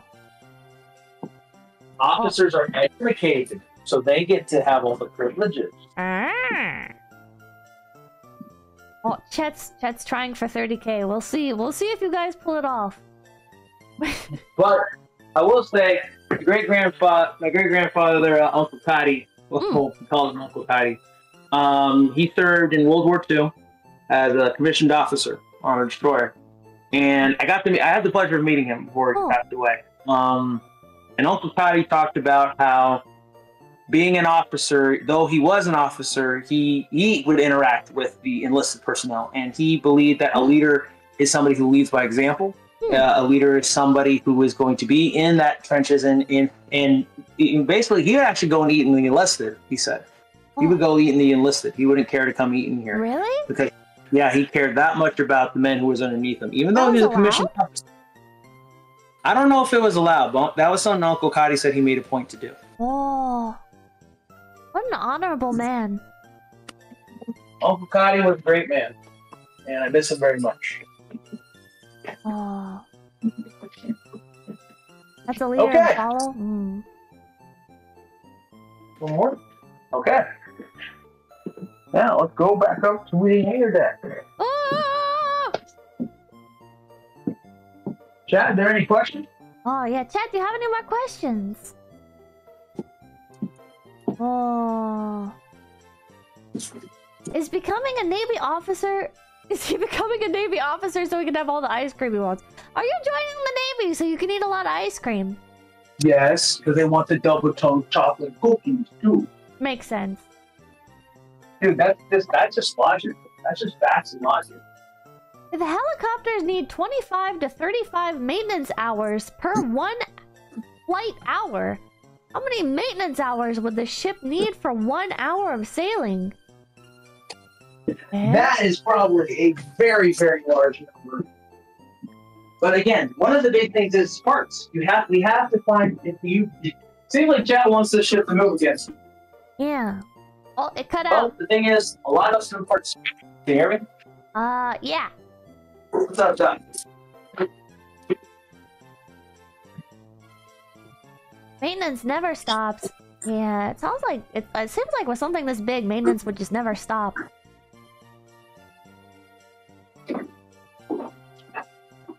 Okay. So, Miss Pippa, Yeah. that is the end of our course. Wait, no, you have to answer the question about the maintenance hours. About the maintenance hours. I can't get a definite answer, but I would say probably over 1,000. But you have to find the parts to be able to install into the ship to get her to move again. Oh. Wait, like 1,000 hours of maintenance for every hour the ship is sailing? Oh! You mean when the ship's active duty? I thought you meant restoration. Yeah. I can't say for certain. That is something I would actually have to ask our ship historian. But I do know that around the clock, especially in the machine shop, there were constantly things that were breaking and they were fixing. And so the machine shop was going almost 24 hours a day with getting things back in working order. So if something did wear out, they would replace it constantly because you have to keep the ship moving. Oh. So I guess you could say maintenance hours wise, they're going around the clock. Oh. Can I have a horse from the gift shop? The horse plushie? A horse plushie? I think there was a horse plushie. Between the airplane and the dog. That's not a horse. It's not? It's a Navy SEAL. Oh, can I have that? Yeah, sure, you got Yay! it. Matter of fact, Miss Pippa, go to the website, make a shopping list, send it to Fishman, and I'll take care of you. Okay, thank you. Of course, it's the least we can do. When is the next event you guys are going to be doing? Not we are celebrating. CarrierCon, but we are celebrating Memorial Day coming up here in May, and we are hoping to have a nice lecture. And I'm reaching out to this gentleman. He used to be the dean of the Naval War College, Mr. Craig Simons. He wrote several books on the Pacific War, but also he wrote a book of the war autobiography of Chester Nimitz, who was fleet admiral of the Pacific Fleet at the time. Oh. We are hoping to have a good lecture with him and nice ceremony honoring our veterans. Can you stream it and then let me restream it? I surely can, Miss Pippa. Whatever you like to do. If you guys are ever doing events and you're streaming them, I wanna restream them. How about this? How about this? You mentioned Oscar, right? How about this? Yeah. I will figure out how to get a mobile rig here, so the next time when we do Rattleship during the summer, we'll get you in Rattleship and get you in the thick of it. Yeah, yeah. Oscar has to wear a rave outfit too. I'll get him hooked up. We'll get him hooked up. We'll get him like a sailor suit. We'll get him a sailor suit. That'll be good. Hell yeah. Yeah. Seifuku rave outfit. Oh my gosh. Wait. So how much of the ship did we cover today?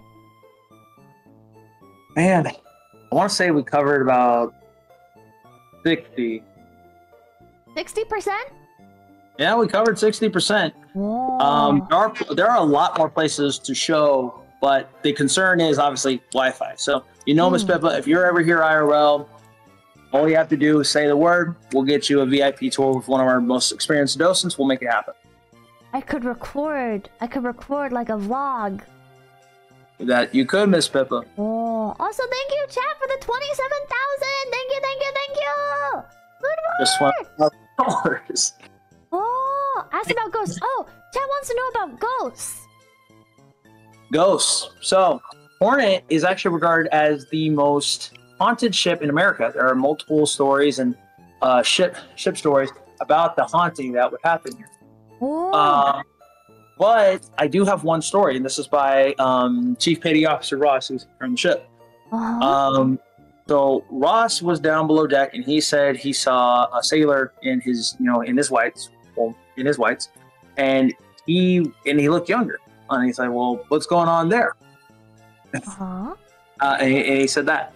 And Ross said it was an apparition. And I guess the sailor looked at him and said, he said it's time. And Ross said, "Well, what?" He was scared to death. Is this time? Like to die? And so then Ross wipes his face off for a second there, and the guy's gone. The sailor's gone. So Ross swears up and down he saw an apparition here on the ship. I had my own experience too down on the third deck. Really? But that was self-inflicted almost. What's the story? So when I first came here aboard the ship back in 2021, I'm a bigger, stronger guy, and we stored a lot of water down on the mess deck where we would have a freezer. And so we would store the water down there. Freezer's not active, but we would store all of our water down there for staff. My boss, she asked me to go down and get some water, bring it up to the staff area. So I did so. I'm down there. I don't know the ship that too well at that time, and I get lost coming on the way back. I get down there, I hear a clanging off in the distance, and I was like, who's there? Well, nobody was there. The clanging gets closer and closer, closer and closer, and then I'm freaking out. I'm like, oh my gosh. And then I stayed still there for like 2 minutes because I'm so distraught with what was happening. And then the clanging stopped. And then I quickly ran my way back up to the top and got one of my coworkers to come back down with me to get the water. You coward! You coward! You should have investigated it. What, do you think this is Scooby-Doo? Like, oh, I'm scared. I'm getting out of here, man. That's what I do. When I hear a strange noise, I take my gun and I investigate. That's a solid strategy. It's a good strategy. Are you allowed to bring firearms onto the USS Hornet? No, you're not allowed to bring firearms. Oh my gosh, you violent rabbit. I was just wondering. I guess you're not really allowed to bring firearms into California in general. Yes, you can bring firearms in California, but you're not out of a museum. Are forbidden parts dangerous due to the ghosts? Be honest. Due to the ghosts? Yeah, this question's from John. I think you guys would have to take a history mystery tour to learn more about that. Ooh, when is that offered? I believe they have it every month. We have the history mystery tours listed on our calendar on our website. So if you go to USSHornet.org, you can find the calendar and you can find when those tours are scheduled. Oh, how many? COC asked, how many shifts were required of sailors, and how many people were on duty at any one time during war operations? During war operations, or during regular operations? During war operations. So during wartime specifically, or because if we're talking when the ship is on alert and you go to general quarters, that's when everybody's going to that's battle stations essentially there.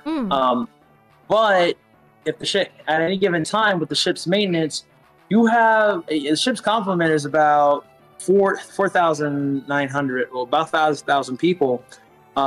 You have half of that number on duty at any given time, constantly going around. You'd have shifts and duty. So as sailors are at sea, they're shifting their watches and rotating off. Obviously, go get some chow, go get some shut-eye, get that sleep. You didn't have too much free time and before your next watch. So constantly switching over. So a couple thousand people at a time. You have to keep the ship going. Also, we're almost at 28,000. Go, Chad! Go, go, go! Let's hit 28,000!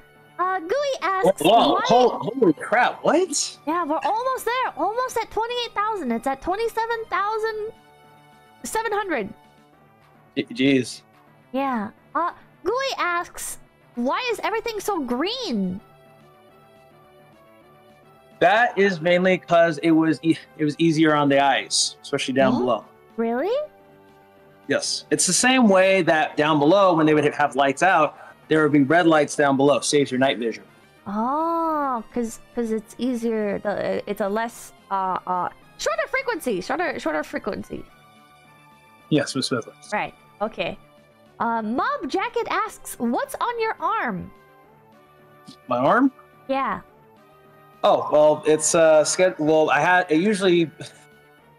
I was using this during the con to keep track of the schedule for the day, but also I kind of wanted to keep order of like where I wanted to show you on during the day, so I was referring to that. Oh, moe. This is a football quarterback wristband, but you know you can use. So there you go. Yeah. That's so cool. I actually took it from one of my teammates. I didn't take it from him. He was throwing it away, but. Well, I mean, when your teammates are throwing away a bunch of gear and it's still good and usable, you know, yeah. Did I go dumpster diving? Miss Reiki would be proud of me, Miss Pippa. She would be very proud of me. Also, thank you, Chad, for the 28,000. Thank you, 28,300. Let's go. Thank you very much, Chad. Thank you so kindly. Are you okay to keep answering questions for a little bit? I'm here when you want me. Okay. All right. Until they told me to get off the ship. Anyways.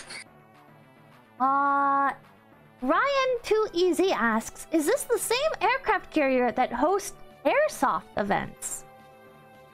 No, it is not. And we do not do that because we would have a dickens of a time finding all the rounds that were fired, especially with Nerf war as well, too. So we do not do that. There was a time they did have an airsoft war here. It didn't end too well. Really? Airsoft war? What the hell? Long time ago, and I guess the ship's crew spent years at that point trying to find out all the different rounds. Do you still find them sometimes? Yes, we do, actually.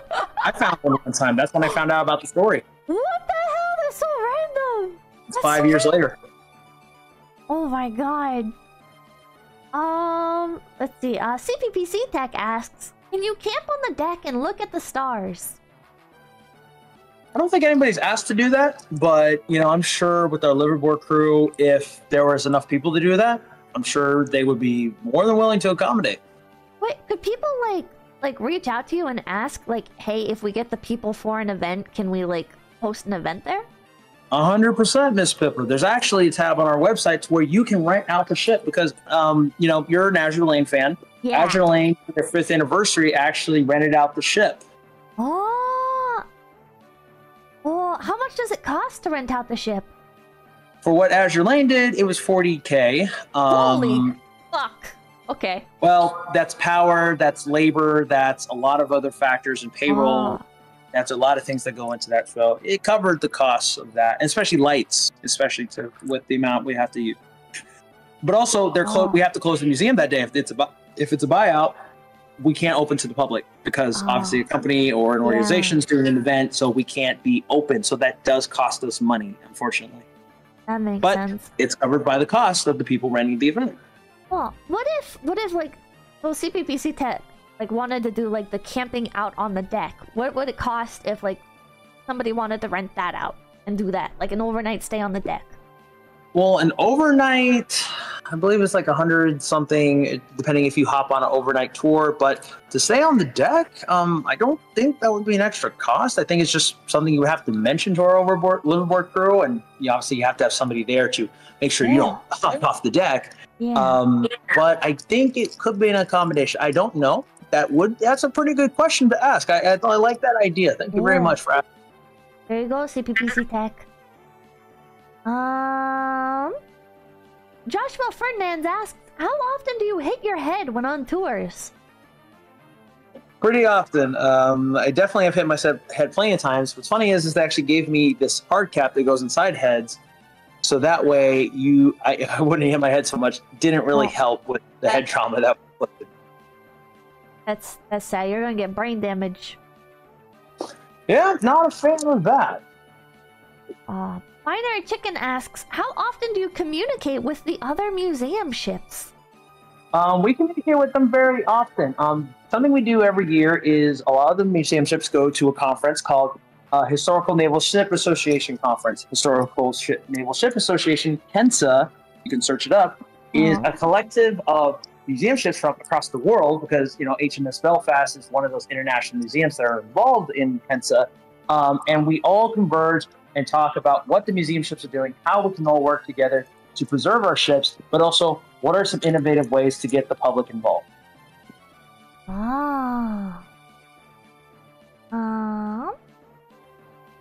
Let's see here. Joshua Ferdinand's also asked, did sailors have to share clothes drawers? Is that a thing? Hey, Miss Pippa. They asked about the drawer. No, they're not asking about the vomit drawer. They're asking about, like, where sailors So keep you their admit stuff. that there's a vomit drawer? Once upon a time, there was a vomit drawer! Well, Not what do you mean anymore! once upon a time?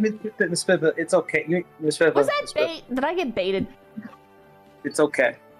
It's okay. You know what? Whoever asked that question, dap me up. Oh my You're god. good. Jesus Christ. Dap me up. DJ Paradroid asks, what's the total tonnage of the Hornet? Oh, tonnage of the Hornet? It really depended on what was on the ship at the time, especially the different configurations.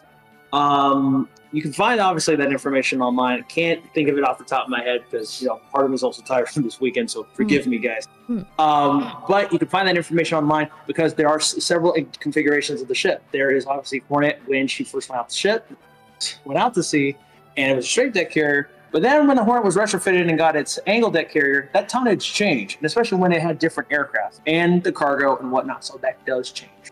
Oh. Also, Jesus Christ, General Ripper, thank you for the 500 for the USS Hornet. Thank you, thank you, thank you. We just hit 29,000. Fuck yeah, Jack! Good work!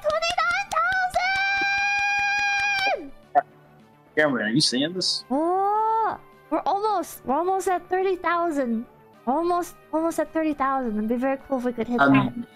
Well, Ms. Pip, if I could say, just everybody at home, thank you so much for your generosity. I know it means so much to people like Miss Debbie and crew here who obviously puts on CarrierCon. What I do is a small shred here, but thank you so much for your generosity. It really does mean a lot. It means a lot to me. Thank you. Thank you, Chad. So much. I'm very humble. Oh, they're asking if you'll sing for them if you hit 30K. Huh? If you hit 30,000, if they hit $30,000, will you sing for them? They want you to sing "Sweet Victory." Sure. Okay, all right, there you go, chat. He'll sing for you if you guys hit 30K.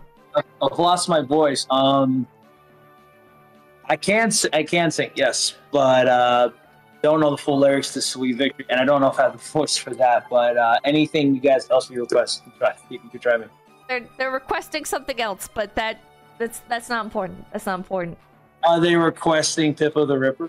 No. Are you? No. Hey, Pyko, if you're listening right now, can you let me know if they're requesting Pippa the Ripper? Don't narc! And I know he's watching Don't be right a now. Son of a bitch, narc, motherfucker! Pyko, tell me the truth now. Matter of fact, let me check my messages because we're on my phone. Oh my god. He doesn't even have his phone to look. Oh, I know, Pyko. He's Jesus watching like Christ. 5 different streams right now. Oh And my he just God. texted me. What is he saying? They are. Yep, you're a liar. Fake news. Sickening. Oh, Rocky Kazuki, thank you for the raid, and thank you for your wonderful performance at Ocean on Deck. Wait, who's here? Rocky Kazuki. Miss Reiki! Whoa! Miss Reiki, Yeah. you killed it. You did such a fantastic job. I'm so unbelievably proud of you, my friend. It was such a blessing to have you here, and I'm so glad you were able to participate in Ocean on Deck. Very happy for you and your wonderful career you have ahead of you. And then I didn't get to tell you this. I was going to send you a message. But as long as you're watching, Miss Reiki, you're going to do great things, and I'm so honored that you got to be part of this. So. Aww. What a wholesome message. Matter of fact, I loved my tour with Miss Reiki. She was very sweet. Awesome questions. Awesome tour we did. Love to do it again sometime. Obviously, she's already seen the ship here, but, amazing person. Amazing person she is. Hell yeah. I like her too. This bit was pretty cool too, but, Well, Rocky sang Ganba Rocky, so we're kind of We're all forced to kneel before her. Well, let's all kneel before the right. Okay, yeah. Stephen Powell says, from what I hear, there was a catapult from the hangar originally. Is any of that left so that we can see it, or was it all removed? Why do you say that? Thank you for reminding me. The Hornet was the only Essex class carrier where they tested out the idea of launching an aircraft from the side of the hangar deck. Eh? Miss Pippa, let's think about it. How does the wind flow when the ship's moving forward? It's going back. So if you launch a plane out the side, what do you think is going to happen? It's gonna go kerplunk into the ocean. That's exactly right. It also doesn't have as much room to be catapulted.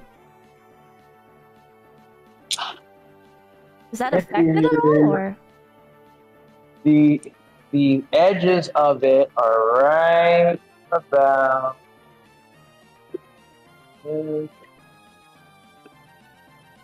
one, two.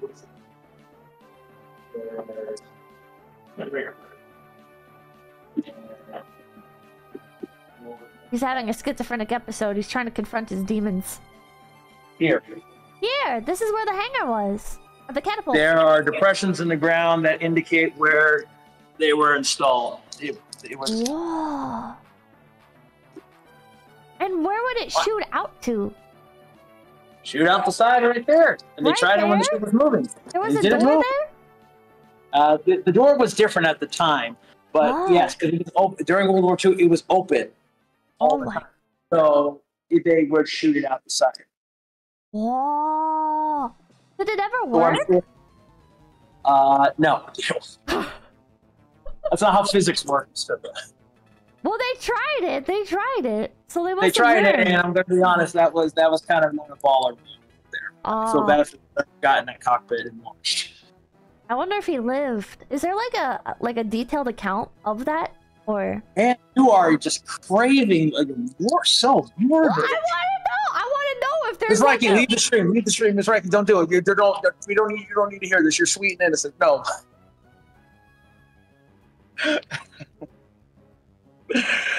Oh, Is there man. a detailed No, account or there- not? The detail, I would have to look at the specifics of that, but from what a docent told me that actually looked into this subject, the person went out the side, caught wind, and started flipping over, tumbling. Like you're doing, you're Yeah. tumbling, Like a like barrel rolling, roll.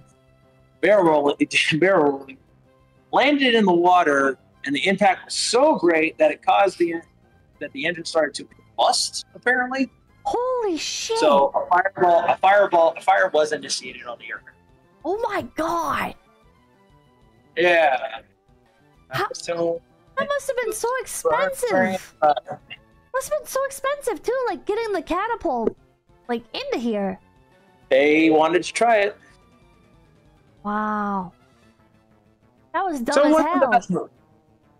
That What was that? that was dumb as hell. Yeah. Yeah, this is what your tax dollars go towards, chat. What you got to try for science, right? I guess. I don't know. Okay. Thank you guys for the $30,000 for the USS Hornet! Thank you! Good work, chat! Woo-hoo! Remember, you can use this as a tax write-off. You can use that as a tax write-off because the Yeah. IRS is no joke. Yeah. They want But you lose to... $30,000. That's really amazing, chat. Thank you so much for that. Thank you, guys. They want you to sing now. All right. Is there any specific requests, or can I just do whatever? The Pippa the Ripper song. I don't know the exact. Wow, you're actually encouraging. I don't know They the paid exact. for lyrics. it. They paid for it, so... They paid for it. I gotta get the lyrics. Yeah. Where's that iPad? Isn't the iPad dead?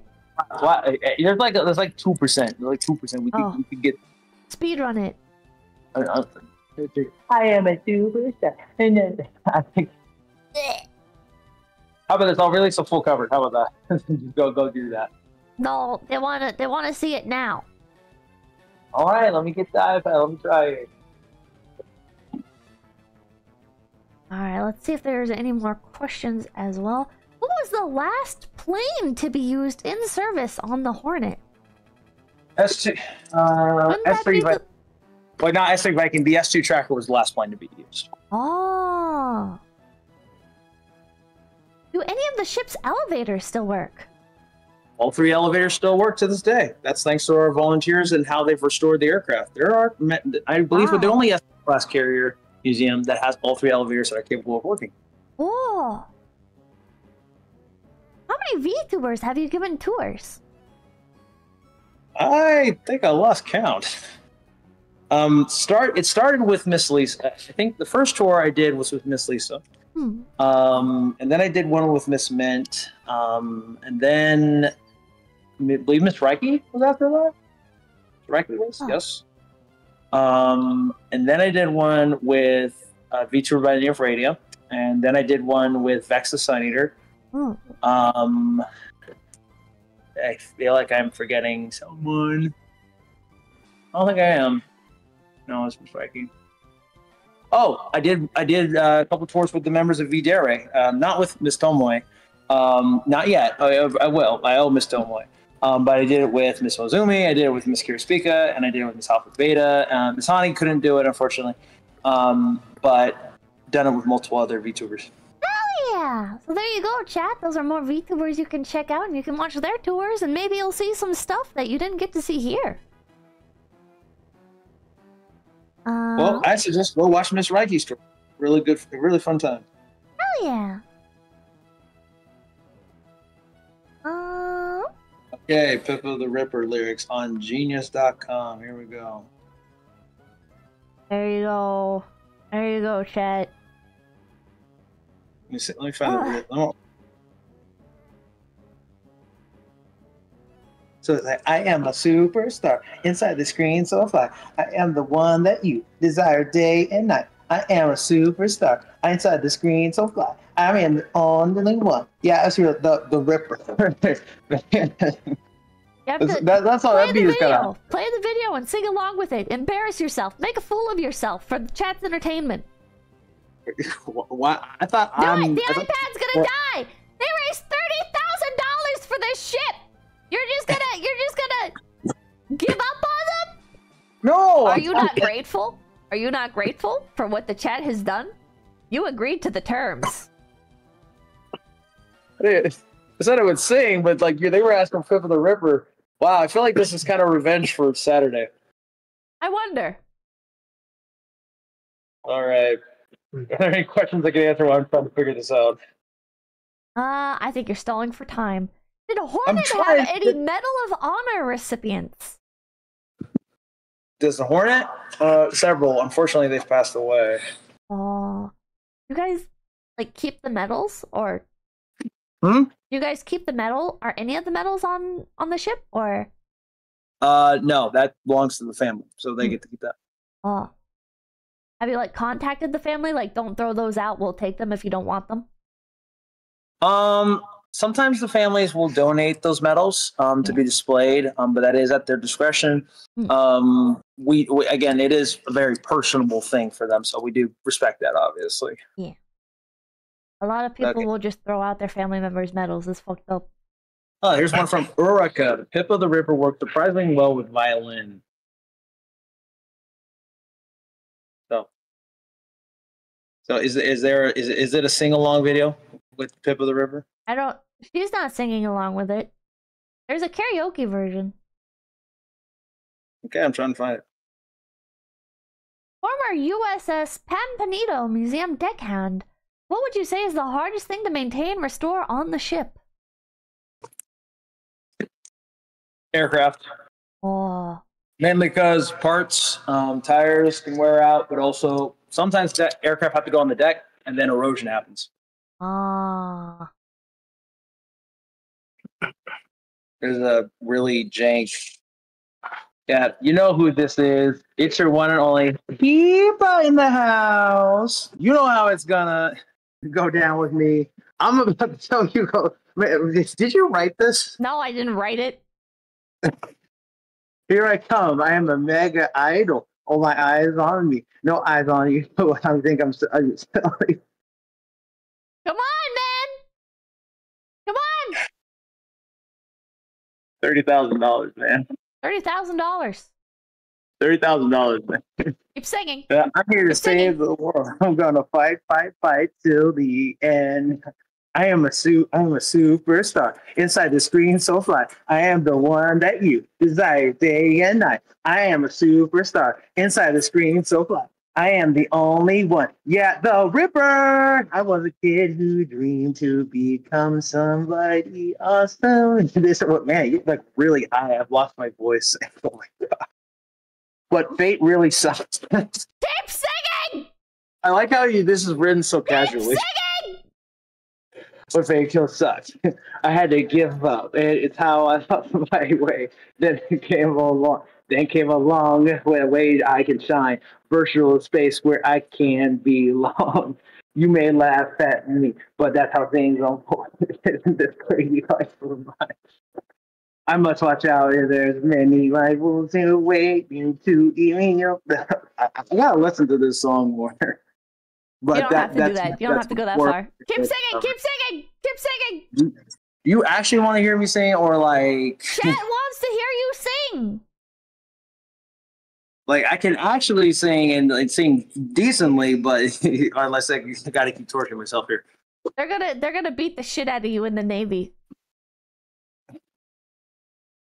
Dude, They're gonna beat the shit out of you, man. You have to. You have to. Come up the stage. Here I come, mega idol. All eyes on me, no eyes on you. You think I'm so? Man, I feel like this is like you're projecting the anger you felt when they played it during. I feel like you are projecting. I'm not hearing any singing. Keep singing. I think I'm so silly. I'm here to save the world. I'm gonna fight till the end. What was it? I've intensive bombing night thoughts. They will create shockwaves in your brain. I mean, no matter what goes on. It took us, so let's go on. We're in this crazy world together, you and me. I am a superstar. Inside the screen, so fly. Why are you dancing? Oh my gosh, this is the night. I am a superstar. Inside the screen, so fly. I am the only one. Yeah, the Ripper. And even if the darkness gets a hold of you, I'll be by your side. I'll be shining star. Keep singing! I'm not hearing any singing! We all have stars inside the night stare. That's okay. Oh my gosh, my face is burning. You're the part of me eternally. This sounds horrible. Doesn't me even sing. Here I come, I'm mega idol. All eyes on me, no eyes on you. You think I'm so here to save the world? Oh my gosh. Is this intense bomb ignited? Can I have to see the whole thing? Go ahead. You can stop. Oh you can stop. You've humiliated yourself enough. The degradation. Yeah. It's gonna get worse than that, buddy. They're gonna flay you like a snake. Yeah, I guess Chad didn't actually want to hear me sing, so. Yeah, they but any other questions you can answer after, they're clapping. They're sending clapping emojis. Yeah. They're saying he did it for the ship. Praise. I do a lot. Shit. I do a lot. The Super Tantai, thank you for the $775. Thank you for the USS Hornet. Whoa. Hey, man, forgiven. We're still giving. That puts us up to 31,000. Thank you guys. Thank you, chat. So much. Oh. All right. Are there any other questions I can answer? Chat wants to know who your Oshi is.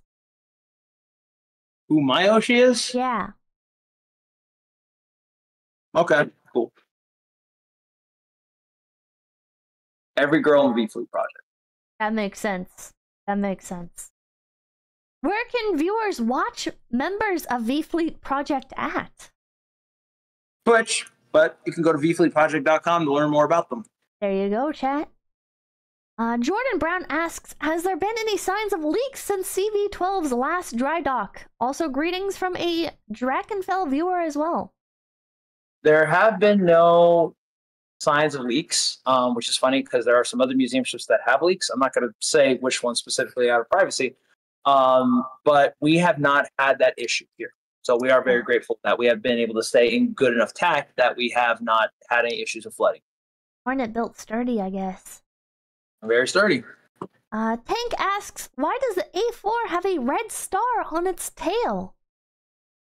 That is a training variant of the A4 Skyhawk, and it actually flew adversary in Top Gun, not in the movie Top Gun, but during the program of Top Gun. Oh. But that was the training group that it belonged to. Oh. Do you ever let people sit in any of the planes? Other than our cockpit for the Tiger, but also for the FA Crusader cockpit that we have over there, which we call Clementine, we don't let people sit in the planes just for restoration reasons. Roommate asks, did you learn your presentation skills in education, or have they been self-taught through hosting events? Me? Yes. You know, 𝐒𝐴zpippa, I just like showing the ship. Heck yeah. This place means a lot to me, and I first came here as a docent. You know, I used to just honestly be a dumb football player at one point in my life. But what I do here matters. And I think what changed me to love showing the ship and presentation in a way was the first tour I ever gave, which was, funny enough, I was under training, and Mr. Cartwright threw me to the wolves by giving me 3 little kids. You know, there was this mom, she brought her 3 kids, and they wanted to do a tour, and I really had to learn how to make it fun and engaging for them that whole time. And I did that tour. You know, I saw what it was about. That's awesome. Where do you get your surplus military parts from? Pensacola is one place where you can get a lot of aircraft parts, but it's usually in shop yards where you can find a lot of things around the country as well. You know, where there's engines. We did have an engine all the way back there that did come from across the country when we were over in a restoration workshop. But that's where we get a lot of those supplies and whatnot. It's not cheap, and sometimes they're heavy, and you have to try to move them. And that's an endeavor, but that is normally the case. R3 Links asks, are the display aircraft on permanent display, or do they get rotated with other displays? Aircraft get moved. Sometimes we change the configuration of the museum, mainly because if we're adding an aircraft to an exhibit, or if we are trying to move another aircraft, or we're doing restoration work, we can still move many of the aircraft using our tractors, and obviously getting a bunch of volunteers to help us move them. So I remember the heaviest aircraft we had to move was the S2, and that was kind of an endeavor to try to get it there, but you know, it took a while because the S2 was actually in the back in the restoration workshop. Cherry Soar asks, were there any famous people that have toured the Hornet? What was that? Are there any famous people that have toured the Hornet?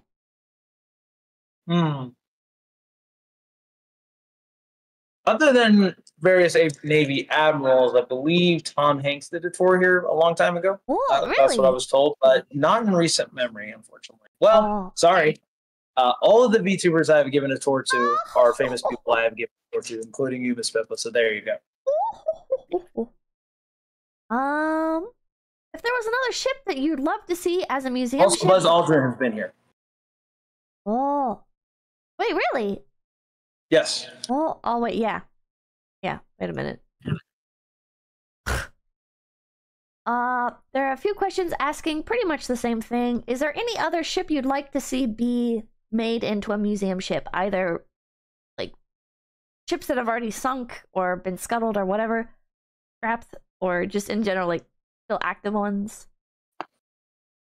You know, I really would like to see a Baltimore-class cruiser be preserved in the museum ship. I mean, the closest thing you're going to get is USS Salem, which is a Des Moines-class cruiser up in New England. But the Baltimore-class was post-treaty design, a post-Washington Naval Treaty heavy cruiser design that honestly was pretty badass. And I love the Baltimore cruisers, especially in World of Warships. I love playing Baltimore.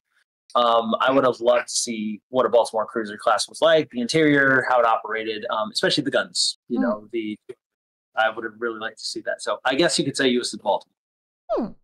Hell yeah. Does the ice cream machine work? No, it doesn't. So this is like McDonald's. Aw, sad. Do the main engines still start? No, they do not. What do you need the most help with besides donations?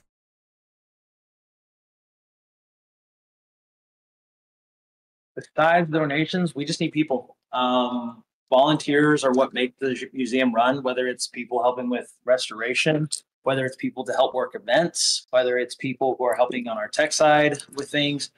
Volunteers matter, no matter what job you're doing. So that's honestly whatever skill you have and you want to bring to the museum, we'll take it and we'll find a use for it. It doesn't matter if it's like you're an IT guy. Well, guess what? We could use that. So, realistically, we just need people. We need you. I want you. There you go, chat. All right, last question for the night. Have you toured any other museum ships, and are there any that you recommend? I have toured USS Iowa and USS Midway. I actually want to, a goal of mine, bucket list, if you will, is to tour every museum ship in the country. But I highly recommend USS Iowa. I have a friend there who works there as a docent. Gives a stellar tour. I've done it before. I know I'm talking to him about doing a tour for Miss Lisa in the future.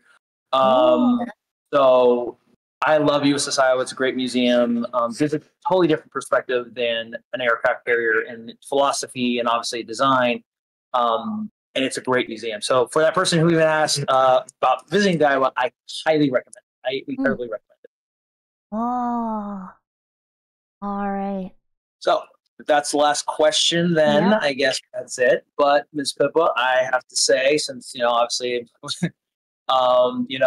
there's always next year with things. But Ms. Pippa, you have been such a help. And you and all the talents who have participated. Ms. Reiki, if you're watching too, this includes you. You're my last tour for kind of this season with everything, with all the VTubers I've done tours with. And this has always been a new thing, but it's been so cool to see how you guys have taken interest in this place.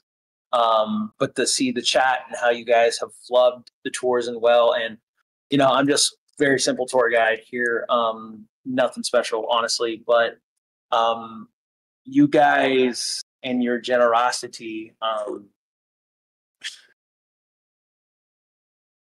thank you.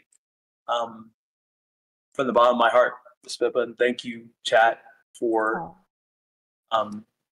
helping to keep this place alive. This place means a lot to me. It means a lot to the guys here.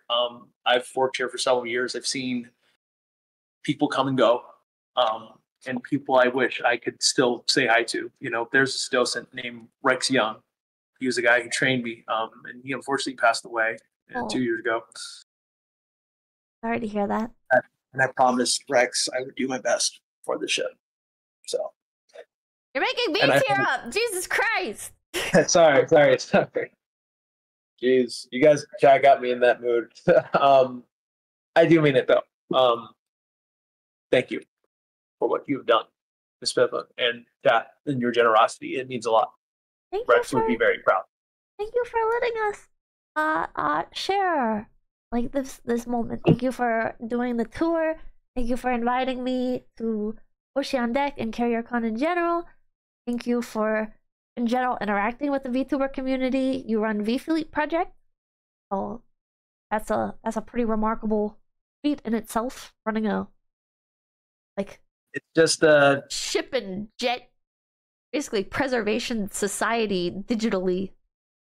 Well, it's it's a big part of the mission, but also just giving the girls an opportunity to shine. That's really what it's about at the end of the day, because I care about them and they do a lot for what we do here, especially at the ship.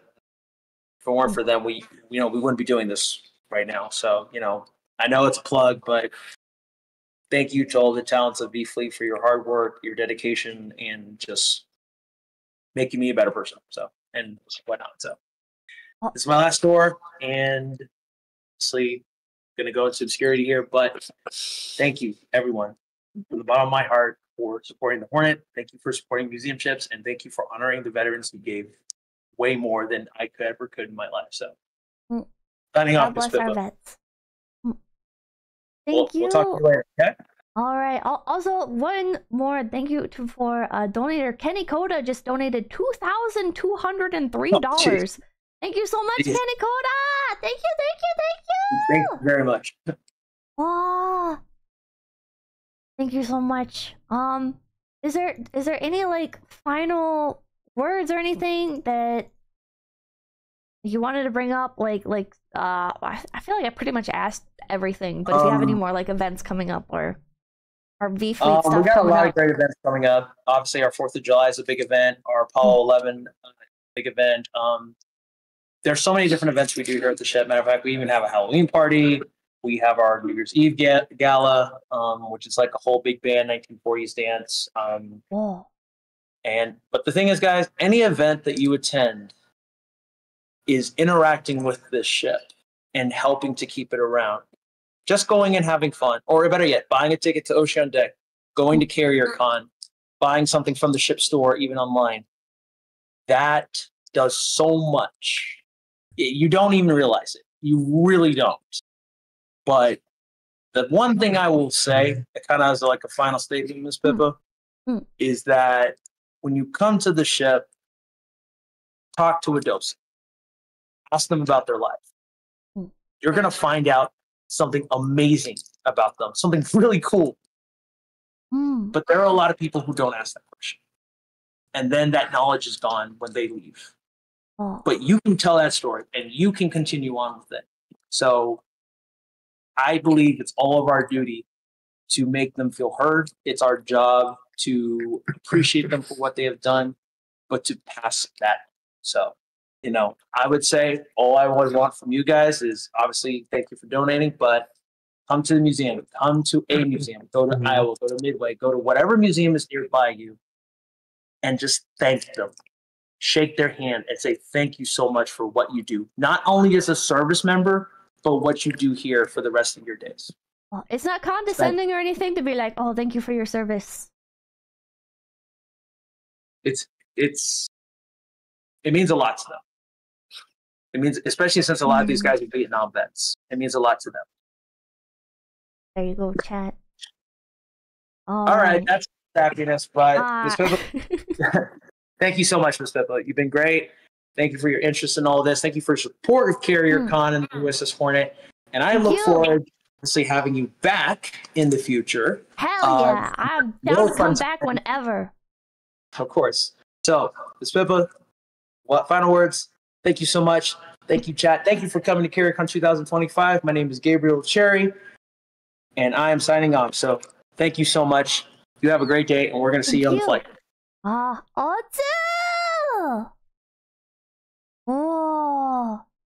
that was so cool. That was so cool, chat. Oh, and Josie's still in chat. Hi, Josie. Josie is a member of V Fleet, the VTuber group that Mr. Gabe runs. So if you guys would like to check them out, I can show you their website. And let's see here. Oh, also the music stopped. The music also stopped. Hold on. Open up VFleet. VFleetProject.com. We were not necessarily tied to the USS Hornet, but I feel like I'd like to give it a little look over since Gabe gave us such a great tour. So if you like VTubers and you like military history, there's a little bit of overlap here. Check out this window. It's kind of cutting off there. Ah! Oh wait, it was cutting off because I had the window like cut off, I think. Wait, I'm an idiot. Wait, how do I size this? Ah! Oh, okay, good enough. Good enough. There's a home page. Sailing the virtual seas with hearts full and eyes on the horizon. Wait, why did my music stop? Oh, because I dragged this tab out. I'm an idiot. Learn more about V-Fleet. Our mission is to develop and empower creators by offering support to be their best. creative selves in hopes that they will garner support for the ships and aircraft we love. V-Fleet seeks to raise awareness and support for the non-profit foundations that are charged with the preservation and restoration of ship museums and aircraft. Through entertainment and community building, V-Fleet seeks to aid in their mission. Museum ships matter. Currently, there are 175 museum ships organized as non-profit museums. There are only 8 battleships, 5 aircraft carriers, as well as multiple cruisers, destroyers, supply ships, and submarines left from the 20th century. These museums are at risk of being forgotten and being sent to the scrapyard as time goes on and generations pass. Without support from visitors and donors, this is their fate. It's on the next generation to save these ships. 175, yeah. I'd say most of those are probably submarines. I feel like submarines are kind of everywhere, you know? You don't really see, like, as much, like fucking battleships and aircraft carriers and shit, because it's so expensive. So expensive. Be your best self. Our talent and mission are our priority. V-Fleet talent stream in hopes of connecting a new generation to these museums in their unique way. Through entertainment and community building, the talents of V-Fleet hope to build a platform that can make a real impactful change for these museums and continue to emphasize their relevancy in educating the public about history, technology, science, and the stories of those who served. Contribute donations and support. We encourage you to support our talents on their streaming journeys. However, V-Fleet asks you to consider donating to the non-profit naval and aerospace museums that inspired this project. If there's a museum ship near you, we encourage a donation and a visit. Your support matters. Dun, dun, dun, dun. And you can click on their talents list. This is their Gen 1. You can scroll through here, see who catches your eye. Very cool of them. It is very cool of them. I talked to Gabe a bit, and he was mentioning it's not like a VTuber agency, like in the traditional sense. It's more of like a... Like, they do offer, like, VTuber agency type support, but the mission is very different, and it's not like a... It's not as much of, like, a strict... You know, there's no, like, minimum streaming hours or whatever. There's apparently quite a few, like, part-time streamers in here. So, even if you, chat, are just looking for, like, the novelty of, like, oh, I just wanna watch, like, some ship theme VTuber, jet theme VTuber or whatever, and you're just kind of in the mood for, you know, give them a look over. You don't have to commit them as your Oshi or whatever. You can just pop in. Here's Mo 63, Magi 40 or 41, Absolute Power Incarnate. Lena, she's cute. I mean, they're all cute, but you know, the Top Gun of the fleet. F14, Habu 71. Oh, there's pilots. I don't know what the pilot thing is. I guess this is the male branch. And here's Fortis. This is the generation that Josie is part of. You guys have seen Josie in chat. Yeah, quite a few talents. Quite a few. And then Invictus. I think this is the latest generation. Look, Mom, I'm on the TV. Pretty cool. Oh, this is just... Oh, there's two members. Lucio 4 and Eve 80. Oh. And then you can, like, click on the talents. And they'll give you more information. So Eve 80. The Big E, USS Enterprise, CVN 80. There's more info here, and you can see, like, what ships they're based on, and yeah. Yeah. I just hopped on. What's up? What's happening? Oh, bunch. We're just wrapping up with this. On Deck has come to an end. I'd still like to do more warship themed streams, of course. But we got 2 hours left on the fundraiser, and then we're back to normal streams. Thank you guys so much for joining me on this. It has been so much fun. It sucks that I was sick for the beginning of it, but maybe next year, you know, if they let me come back next year as well, and hopefully I won't be sick again, and we can keep the entire week hype and upbeat. Keeps looking for a new agency. I would never leave Face Connect. Probably. Most likely. But I do hold a lot of respect for V Fleet Project. It was a hell of a week. I agree. And if any other museum ships are watching this and they want to give me a tour, saying. Just saying. I will happily, very happily do any other museum ship tours. There's so much going on in my brain. I'm having trouble processing thoughts now. But if any other museum ships would like to give me a tour, I will be very thankful for your time. Very happy to shill for any museum ships, or really any other experiences like this. If there's any just general museums, you know, you don't have to be a warship. Or if there's, I don't know, I know there's like historical preservation sites. Come on, give me tours. I want to see! History is cool! Listen, I am not a historian. I'm not like a nerd or anything, okay? I don't know like anything about anything. Alright? I just think it's fun. And I hope that you guys can take that mindset as well. That you don't have to be like, this doesn't have to be like an autistic hyperfixation or whatever. You can just enjoy it. And that helps to keep the memory alive. Well, yeah. I hope you guys pop in for CarrierCon next year.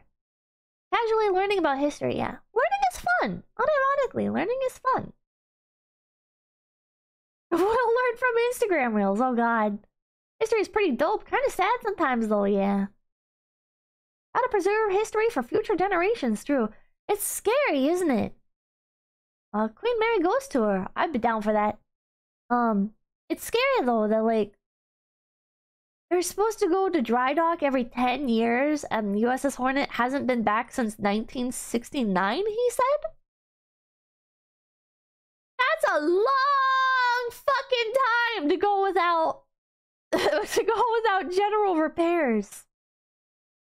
I hope it's fine. I hope it's fine. The fact that it's so much money is so scary. What an outrageous number for the cost. Nearly 30 years? 50 years nearly. I think it's closer to 50, isn't it? Yeah. You want photos of some local rune stones? Rune stones? I don't know what those are, but sure. 56! Ah. It would take many millions to get the ship even remotely seaworthy. And then you gotta get people to actually run it. That's crazy. When Texas went over 70 years without dry dock, it was bad. Oh. Maybe you're bad. Other people are saying 30. Anyways. I am going to head off for the night. I look forward to seeing you guys tomorrow. This week, I've got a few collaboration streams. I have Monster Hunter with 3 other phase girls on Saturday. I have what day did I agree to? I have Magic the Gathering card opening on Thursday with Ashelia.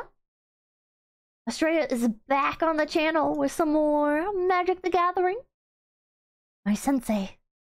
She'll teach me magic. Yeah, we're opening up Aether Drift card packs. What else do I got? I got... Is it Friday? Oh shit, I forget the day. I think it's Friday. On Friday, there's both. I will be popping into V-Smash, which is a Spanish VTuber community event. I don't speak Spanish. I will be there. Yeah, the 28th. 28th. Yeah, so Friday. I don't speak Spanish, but I'll be there. I think it starts. I don't know if it's been announced when exactly it starts, but check out Crayon VT's channel. I have a few days left. I have a few days to learn Spanish and Smash. How did you manage to get in there? I got sent an invite and I was like, yeah, sure. Okay. I don't speak Spanish, but Smash like the game, yeah. And then earlier that day at 11 a.m. I will be doing a collab with where are all the group chats?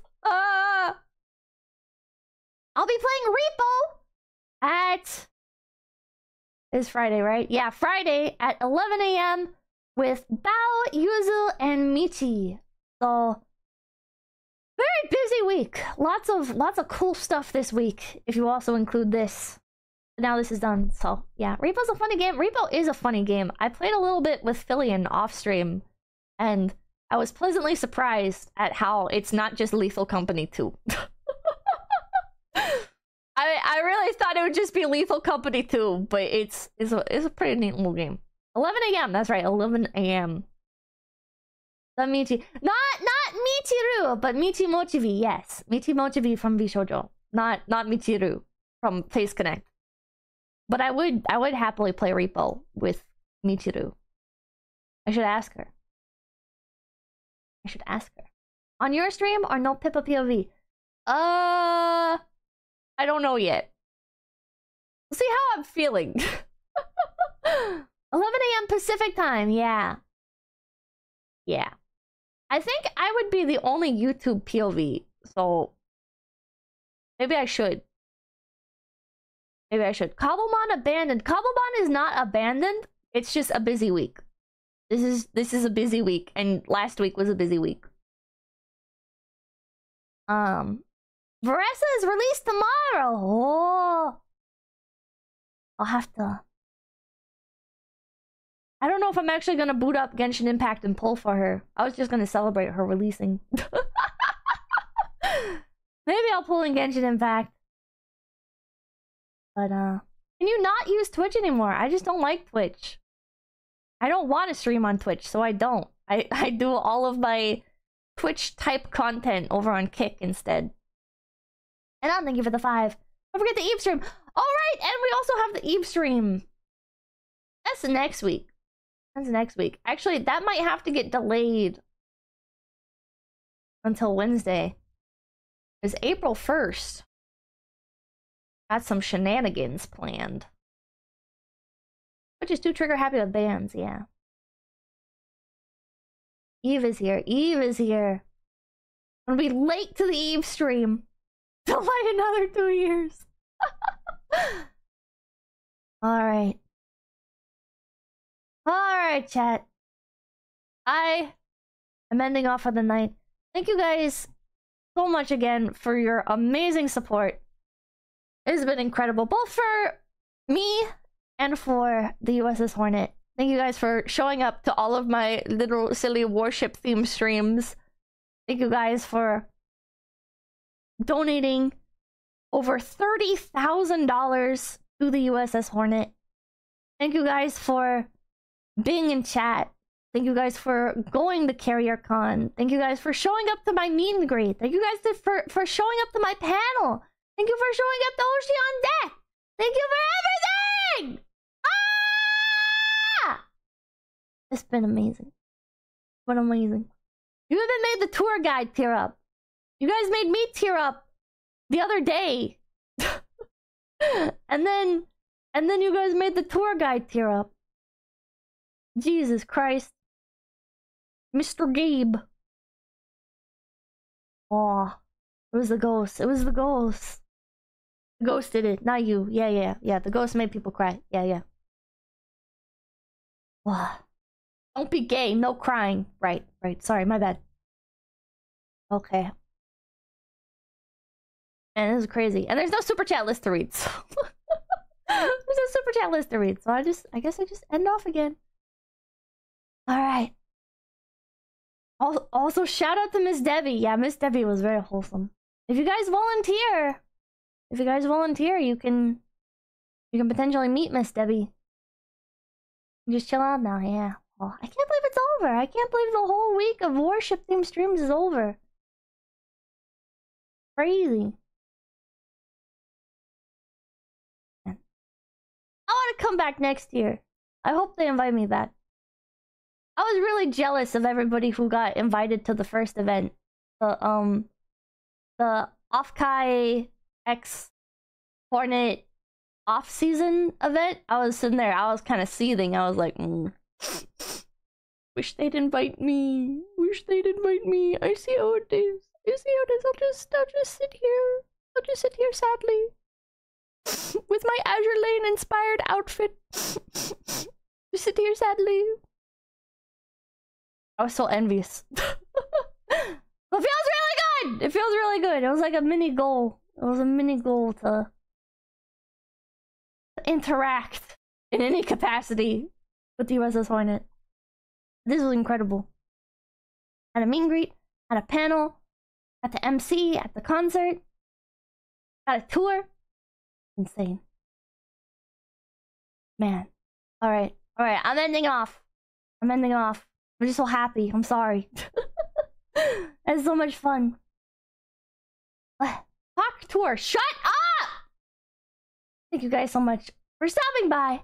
My name's 𝐵𝗡𝐻𝐿, and I will see you tomorrow. Till they bubbles away, or till they sails away, till they sails away, till they sails away,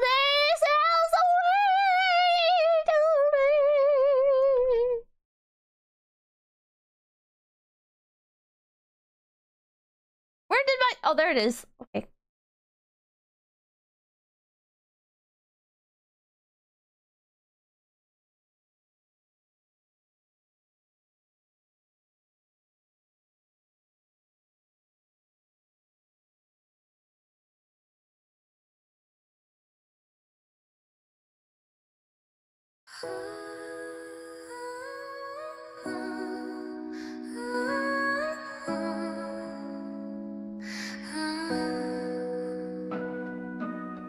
Till day fluffles away till night. Till day fluffles away till night. Till day fluffles away till night. We hope you enjoyed your stay. Tuesday through Saturday, we'll see you again soon. A few hours past noon. P. Drinking, watching, reacting, backseating. ISP problems left waiting. What the hell is Pippa eating? Marmot spam as chatters go ham. Missed super chats. When will Pip Possum ever come back? We hope you enjoyed your stay. Your favorite streamers live. So today she'll be offline.